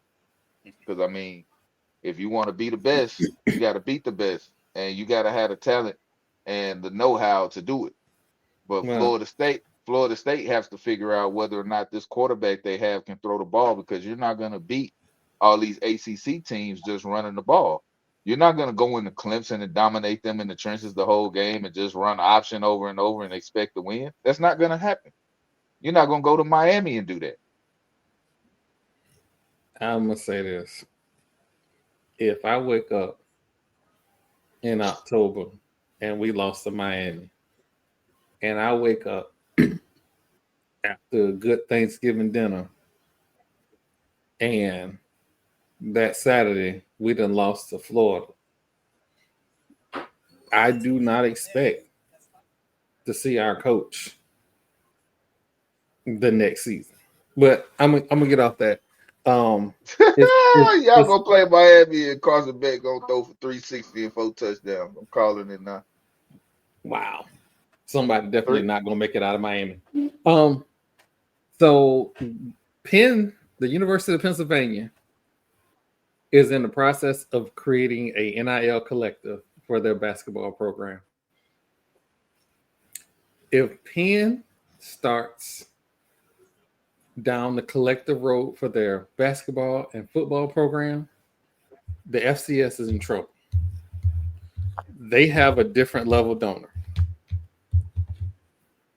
Different level. And I make like little jokes about how Howard got ran off the field against who did they play? Princeton? Was it Princeton or Yale? One of those. They already have good football teams. And now they're going to have money and they're going to give out collective money when the players don't have football scholarships. Do you know how much more money they could do?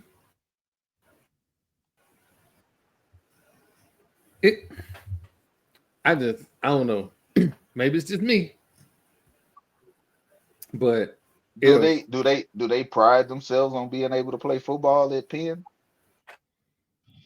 No. No. Like I get it, it's an Ivy League school.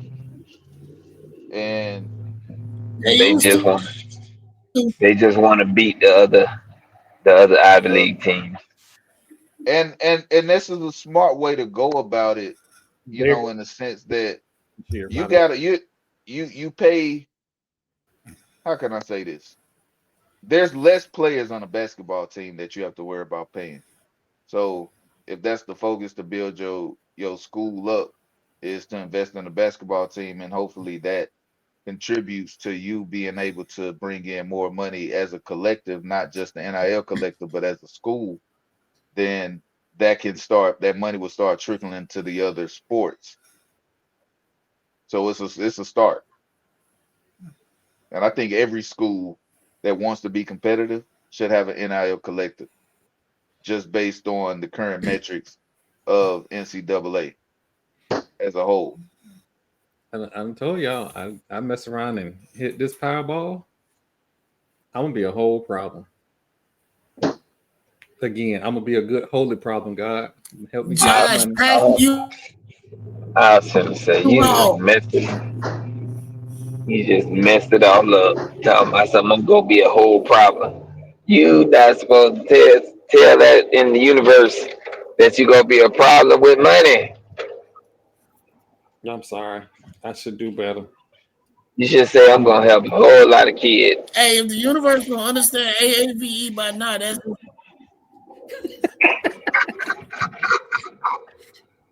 I just know.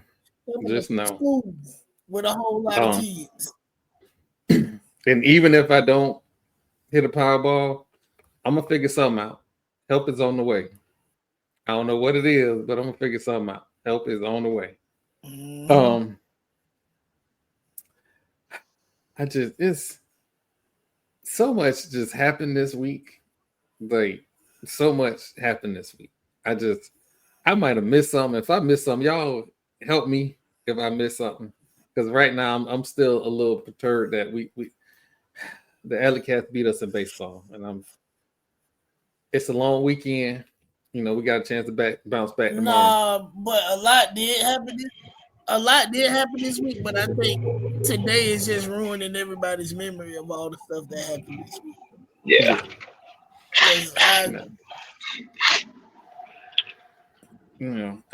Yeah. You know, those outside of the Charlie Ward news, I can't remember anything. Oh, and real quick. So for everybody that know, because I know people like to start rumors and whatnot. There was a national Zoom outage. We are in the state of Florida. We have a sunshine law. So if any of the school board of trustees have a meeting, it must be public. Because of that, they have to make another announcement. And then it takes a week from the announcement so everybody can get the Zoom link and see the meet. Nothing has changed. Charlie Ward is still going to be the head basketball coach. It's just the law. And Marlo is definitely in his truck. Oh, my bad. I feel like I know Florida isn't the only one state with a law like that. Like I just know we're not the only state with a law like that, and everybody else is being willfully obtuse. They are. They absolutely are. I think the Charlie Ward hire is probably whoever pulled that one out. They did some good research because he is a hometown kid that is literally grew up, born and raised from the area, and he split the line. He can recruit in Florida and Georgia. Like, what are we talking about here? This is Ain't that what I said? Ain't that exactly what I said? Yeah. This is a great hire. Yeah, that's exactly what I said in the group chat, right? So I'm gonna keep it 100. That is exactly what you said. I'm gonna keep it 100. Before the last AD hired Patrick Query. Before the last AD hired Patrick Query, you can search my Twitter. I said it then. Charlie Ward. Yeah, you've been talking Charlie Ward for a while. I said Charlie Ward. When this shit kicked off with that man this year, who did I say again? You said Charlie Ward. But he's been balling. He's been balling in high school, like as a coach. I had to look at the game. So Florida High. Why don't y'all have the games online? The last AD, she didn't have any ties here, so she didn't. That's a good one. But Marlo, the last AD had no ties to this area, no ties to the school. I highly doubt she even knew who Charlie Ward was. Yeah, it is. That's crazy. And that's not a diss. That's not a diss or disrespect. You don't know who you don't know. That's fine. Well, after we talked to Coach Beall, I highly doubt she even knew who he was to even say, "Hey, do you want to come to coach this school?" After we talked to Coach Beall tonight, I have belief that people wait for high school coaches to get 15, 20 years and get all these wins and whatnot before they actually give them a shot. The last AD was here when Charlie Ward won the state title. Florida High is well, it's not across the street anymore, but it's in town. So there was buzz. And before he got to Florida High, all the way to the end, you were damn near running through. But before he got to Florida High, he was coaching in Thomasville. Yeah.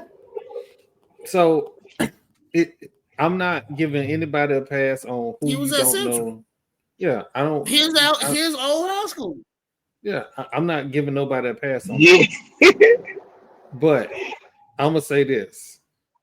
My concern was the style of play and the swag is changing, and that was my concern. So I dug high and low to look for a game that Florida High played, and it just happened to be the state title game.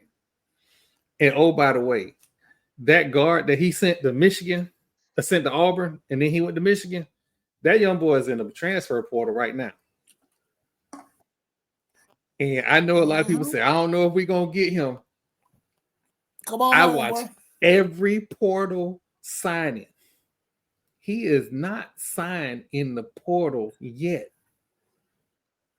And he played for Charlie. Oh, by the way, Charlie sent another guard to Missouri. So we know he can develop players to be Division I players. And oh, by the way, his style of offense is the new style of offense that they play He outside in. retired. He retired from the NBA. I know. I'm just saying. Like you can't get more valid than that. As a kid looking up, wanting to learn from somebody who's done it on the highest level possible. Like there aren't very many coaches that's out there that play in that game and knows what it takes to get to that level. He is. He's a Heisman Trophy winner. Like it's a no-brainer. This is a slam dunk hire. Like I've done my due diligence because I get overly excited about coaching hires. I was calm on purpose and went through a process before I jumped on the bandwagon because I wanted to make sure. Because I'm Florida State, so he'll know I'm going to immediately go, oh, he's a great hire. I got to act like I got some journalistic integrity. I got to go through the process. And I went through the process. And I don't have to act. I act like me. If I like it, I like it. If I don't, I don't. So, but, yeah. Anything I missed today? All I'm saying is we got our guy. Yeah. Nah, man. Today stood still, man. Yeah. It's all right. So give us a quick moment. We're gonna take a quick break, and then we're gonna come back. We're gonna give y'all some laughter. I think we just all deserve some laughter right now. As this was unfolding onto the internet, because I thought this was some kind of hoax. Yep. As it was unfolding, it turned out to be real. A gentleman, we're going to call him Matt, responded to a Steve Smith post of him golfing by saying, "Does your wife and kids know you're sleeping with my wife?" He then proceeds to post screenshots of text messages between him and who we assume is his wife. These text messages are quite graphic and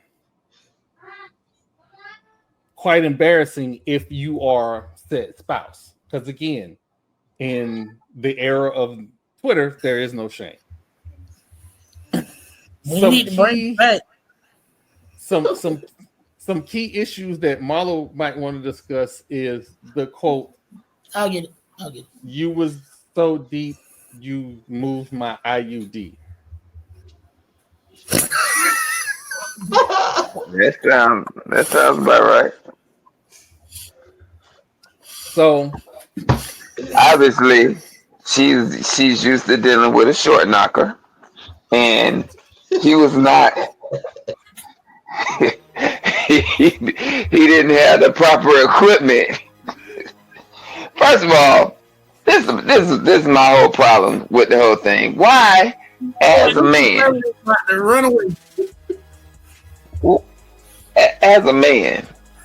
why would you call another man and record it just to put it on the internet that you recorded talking to him? That he had then dug a pothole in your wife.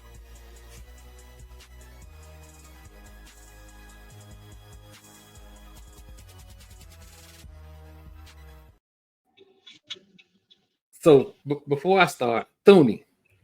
Short knocking pothole never get old. Thune, I'm broadcasting right now. It ain't quiet on these streets. I'm broadcasting.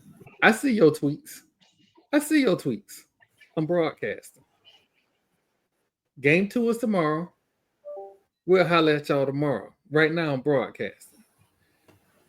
Wait a minute. Is that somebody from Bethune? Yeah.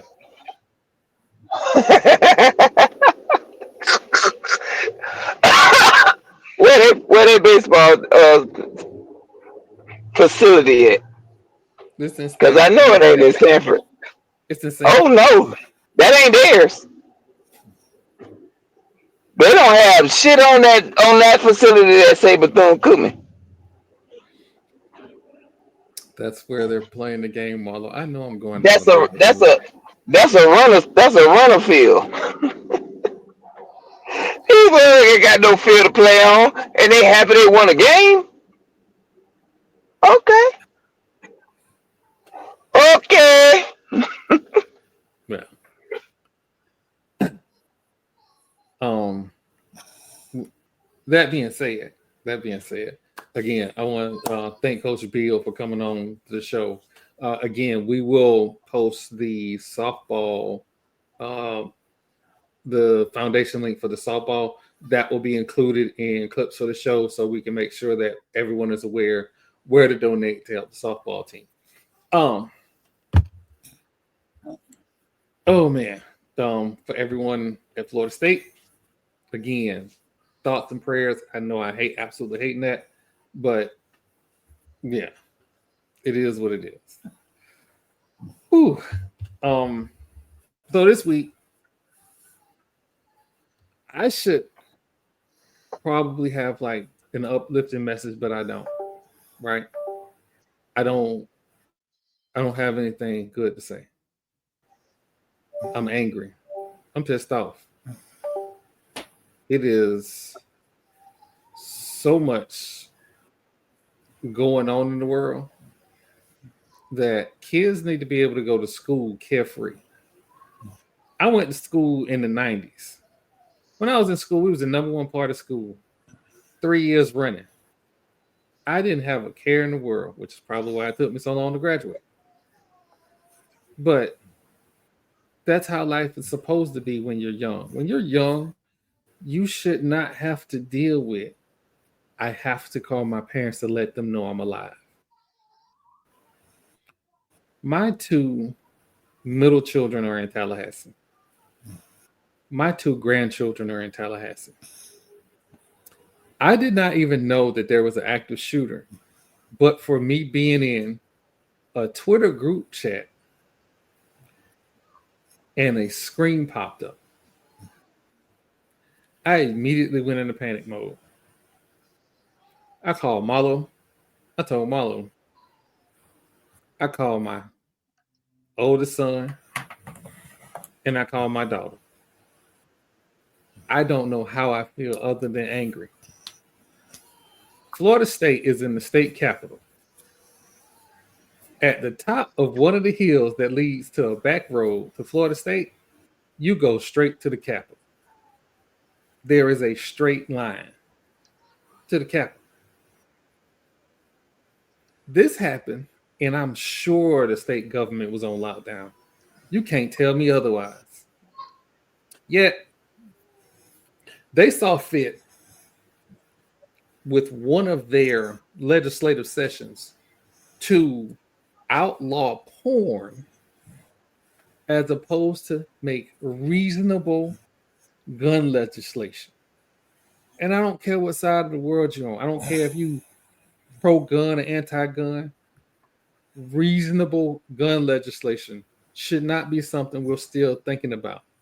And it doesn't matter that this kid got his mother's gun, who's a sheriff deputy. It doesn't matter. We're here because guns are prevalent.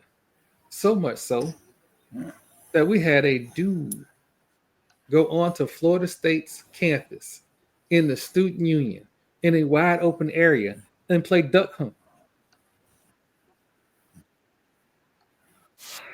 I'm tired of saying this got to stop. I want to say when we gonna vote, because I'm not going to sit here and protest and be all in the state capitol. You got to do X, Y, Z. Fuck all that. When it's time to go to the poll, put your sign down and register to vote. Let me see your meet me at the poll hashtag. And one more thing. For those of y'all who know me, I usually don't play this type of game. But when all of this was unfolding and nobody knew nothing, there's a group of people that chose to make this about black people. You chose to create a narrative that was never our narrative to start with. That was never our stereotype. But because in this new world of alternative facts, you chose to assign that narrative to us. Fuck you and your mama. This was never about us. This is always about you. Yep. This ain't about no multicultural society. This is about our ineffectiveness when it comes to gun control. No more, no less. Can't even assign this to race. You can assign this to dumbass. You can assign this to that. Because every time one of you dumbasses make a comment, it prevents someone who is genuinely concerned about what's going on to get lost. These are about kids that are lost. And the kids we are talking about ain't black. So as somebody told me, before you start throwing rocks at somebody else's house, you better sweep around your own front door.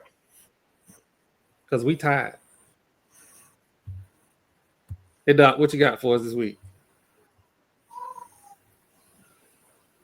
Oh, we might have lost Doc. Hey TP, what you got for what you got for us this week, TP? Well, Kadarius Toney has announced that he is retiring from the NFL and is going to pursue a rap career. So from now on, you refer to Kadarius Toney as Young Joker. I just saw that dumb shit. We're gonna see how this rap career takes off or lack thereof. So stay tuned. And in other Nico news, Nico I Am a Lever said that if his NIL expectations are not met, he will sit out the college football playoffs this year. He won't have to worry about it regardless. They're not going to the playoffs. UCLA is not going to the CFB playoffs. I don't know what roster he think they have over there. It ain't gonna happen. So stay tuned. This is one of those. We'll wait till January to see how this plays out, but I kind of already have a good, thought about how that's going to end. But in other news, Dallas Mavericks shocked the world. They went out there and beat the Kings, earned themselves another opportunity to get into the playoffs after dropping all the way down to the 10 seed. I know we like to play in. I don't like to play in. I feel like if you wasn't good enough to be in the top 8, you don't have a shot in the playoffs. That's just my feeling on it. But for those guys, I know that they appreciate the opportunity to still have a season, still got a shot. I ain't dead yet. That's how Anthony Davis played yesterday. I ain't dead yet.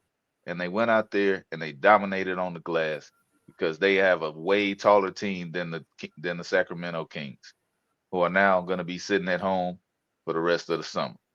Cancun, here you come. Going into the games tomorrow, Mavericks versus the Grizzlies, and we got the Hawks. The Hawks will be playing. I forgot who they played. Never mind. Yeah, I think it's the Bulls. Hawks and the Bulls. My bad. Hawks and the Bulls. Both of those teams have underperformed this year. Trae Young, it's been 7 years, and we're still waiting for him to make that jump. And I get it that he hasn't had an all-star on his roster the entire time, another all-star. But if you're the guy, you got to be the guy. Ain't no excuses. You got to go out there and you got to perform, and you got to perform exceptionally well in the playoffs. So both of those teams aren't dead yet. Grizzlies and the Mavericks aren't dead yet. So tune in tomorrow. Should be a great day of basketball play-ins. We get to finally see who's going to be in the full seeded playoff bracket, and that's when the fun really begins. My Rockets got the Warriors. Let's get it. We kind of expected this. We're ready. Like I said before, shut your mouth Go out there and play ball like we've been doing all year. Dylan Brooks, if I hear you say one thing to Draymond Green, bro, I might fly down to Houston and we're gonna have some words. Just go out there and play your game. It was the first time we've been in the playoffs in a long time. The best season we've had in a long time. Let's continue that path of growth and let's not go backwards. I'm just glad that Mike D'Antoni ain't the coach. You know what I'm saying? We play defense now. Take the D out of D'Antoni because he didn't play defense. It's terrible. We actually played defense this year, and Dylan Brooks has done a great job. Van Vliet has done a great job. Jalen Green, Sequin. Let's get it, man. Rockets. We got the Golden State Warriors. I don't care. Coconut curry, shrimp curry, curry on a stick. Rockets in 5. Wow. Mother, what you got for us this week? Well, I'm going to keep mine short and sweet. Today was a anxious day for me after receiving a phone call about an active shooter on campus. It kind of threw my day into a little anxious tailspin because my daughter and son works almost on campus. My daughter is finishing up her senior year.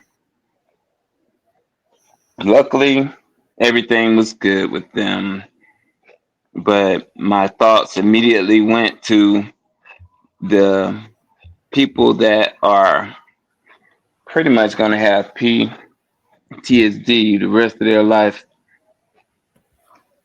all because of someone choosing to do something so selfish. So I have a lot of mixed feelings about this individual, and I don't know him at all. So my thoughts immediately go to the people that are going to be affected long term, even after the injuries heal, even after people stop talking about this, they'll be affected. So it's definitely if you're feeling some kind of way, reach out and get some help type thing.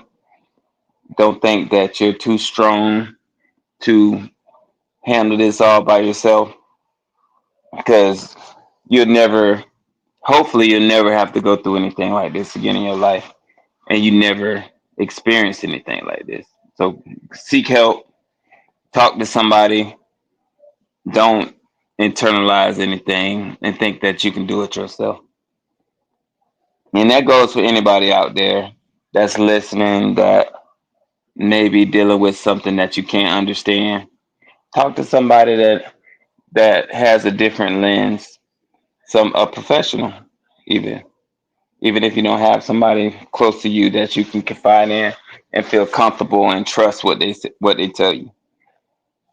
But it's time to come together as a community and not lean to your own understanding. And that's what my thoughts are today. I hope everybody hug your loved ones, tell everybody that you love them, because you never know when the phone call is going to come or when someone's going to reach out and say, this person's gone. So that's my time. I hope everybody stay blessed. Oh.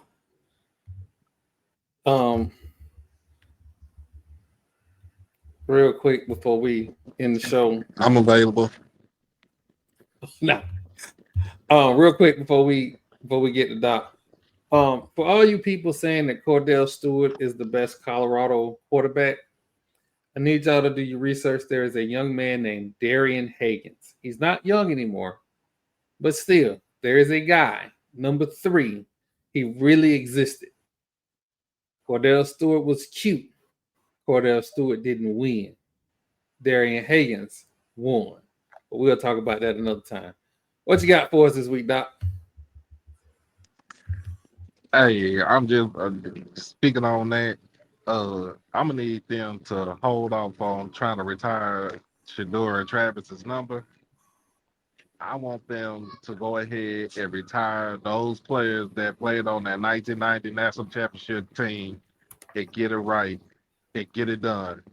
Starting with Alfred Williams, starting with Darian Higgins, starting with Deion Figures, starting with Eric Bieniemy. Get those 4 names in that stadium before you get those other 2. Other than that, prayers out for the folks at Florida State. Really talk to your kids, and if you don't want to talk to them, crash out on them. You really need to crash out on your kids. Hey, go Mavs. Hey, Mavs in 6. But I'm out. Peace.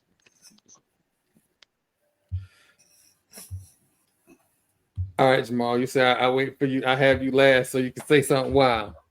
Tell me what you got this week. I had some wild until earlier. So I'm going to try and make this short. I am 34 years old, and I can honestly say I'm probably one of those persons that has PTSDs from mass and school shootings, and I never was involved in one. So from 1999 with Columbine, even up until I was in college when Virginia Tech happened. I was in college when the first shooting at Florida State happened in the library. And I'm going to tell you how close that one hit home. I was living at home.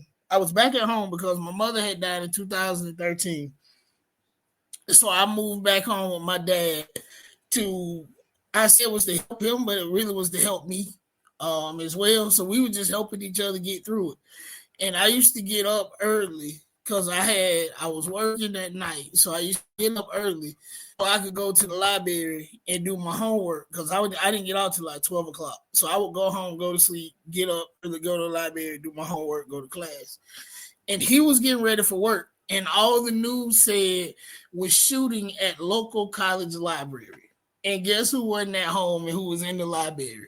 Me. So his first mind was somebody that shot up the library at FAMU and Jay in the library doing homework. That's how close that last shooting hit home for me. Sensible gun ownership is not gun restriction. It's simply saying you don't need an AR-15. An AR-15 won't save you in any type of anything. If somebody breaks into your house right now, home defense experts, police, and even military experts have told you the best home defense if somebody breaks into your house to defend your home is a shotgun with buckshots. Not an AR, not a Glock, a simple shotgun with buckshots defends your home the way you need it to defend. Today was senseless. Today was an indoctrination, the same indoctrination that they say is happening on college campuses to make people woke. Once you get to the level to the basement level of it, once all of their manifestos come out, even that one that they have over there on Appleyard Drive who is refusing to talk, even when it all comes out, it's going to come down to an indoctrination on something dumb, something that people with, I don't even want to say common sense because it ain't so common, but even people with 2 brain cells gonna say that's dumb as hell. So there are people that are racing to Tallahassee right now to get to their kids because they don't know, probably hadn't talked to them. Kid dropped their phone running, phone busted, and hey mama, my phone gone. So I said that to say it today didn't have to happen. Today should not have happened. But I'm also smart enough to know that today is going to happen again. Because as people, not just black people, but as white people, we continue to allow people that don't live in the neighborhoods as us kids don't go to the same schools as us. People that don't have the same fears as us to tell us what we should be afraid of. Not only do you fight this at the polls, you fight this by making lobbying illegal. The biggest gun lobbyist in this country is the NRA. A lot of people don't realize it's the NRA. Get the NRA shut down, and then we might get half of what we're asking for to save our lives, to save our children's lives, to make some of this safe. Outside of that, I'm gonna step off my soapbox, and I will be at the FAMU softball game this weekend. Go Lady Rattlers. Coach Beall for Coach of the Year. Congratulations to Coach Mike Rice for his golf championship and also Coach of the Year. We got outdoor track coming up. Right now, FAMU is at 199 conference championships. We can very well close this year with over 200. Let's go Rattlers. As always, fuck Donald Trump, punch Nazis, and crash the fuck out when people got you fucked up. I'm Lord Jamal. I want to thank everybody for coming to another gathering of Old Men Podcast.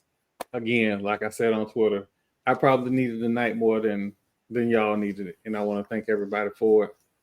For myself, TP, Marlo, Doc Holiday, Lord Jamal, Coach Bill, thank you. We are out. Start with them.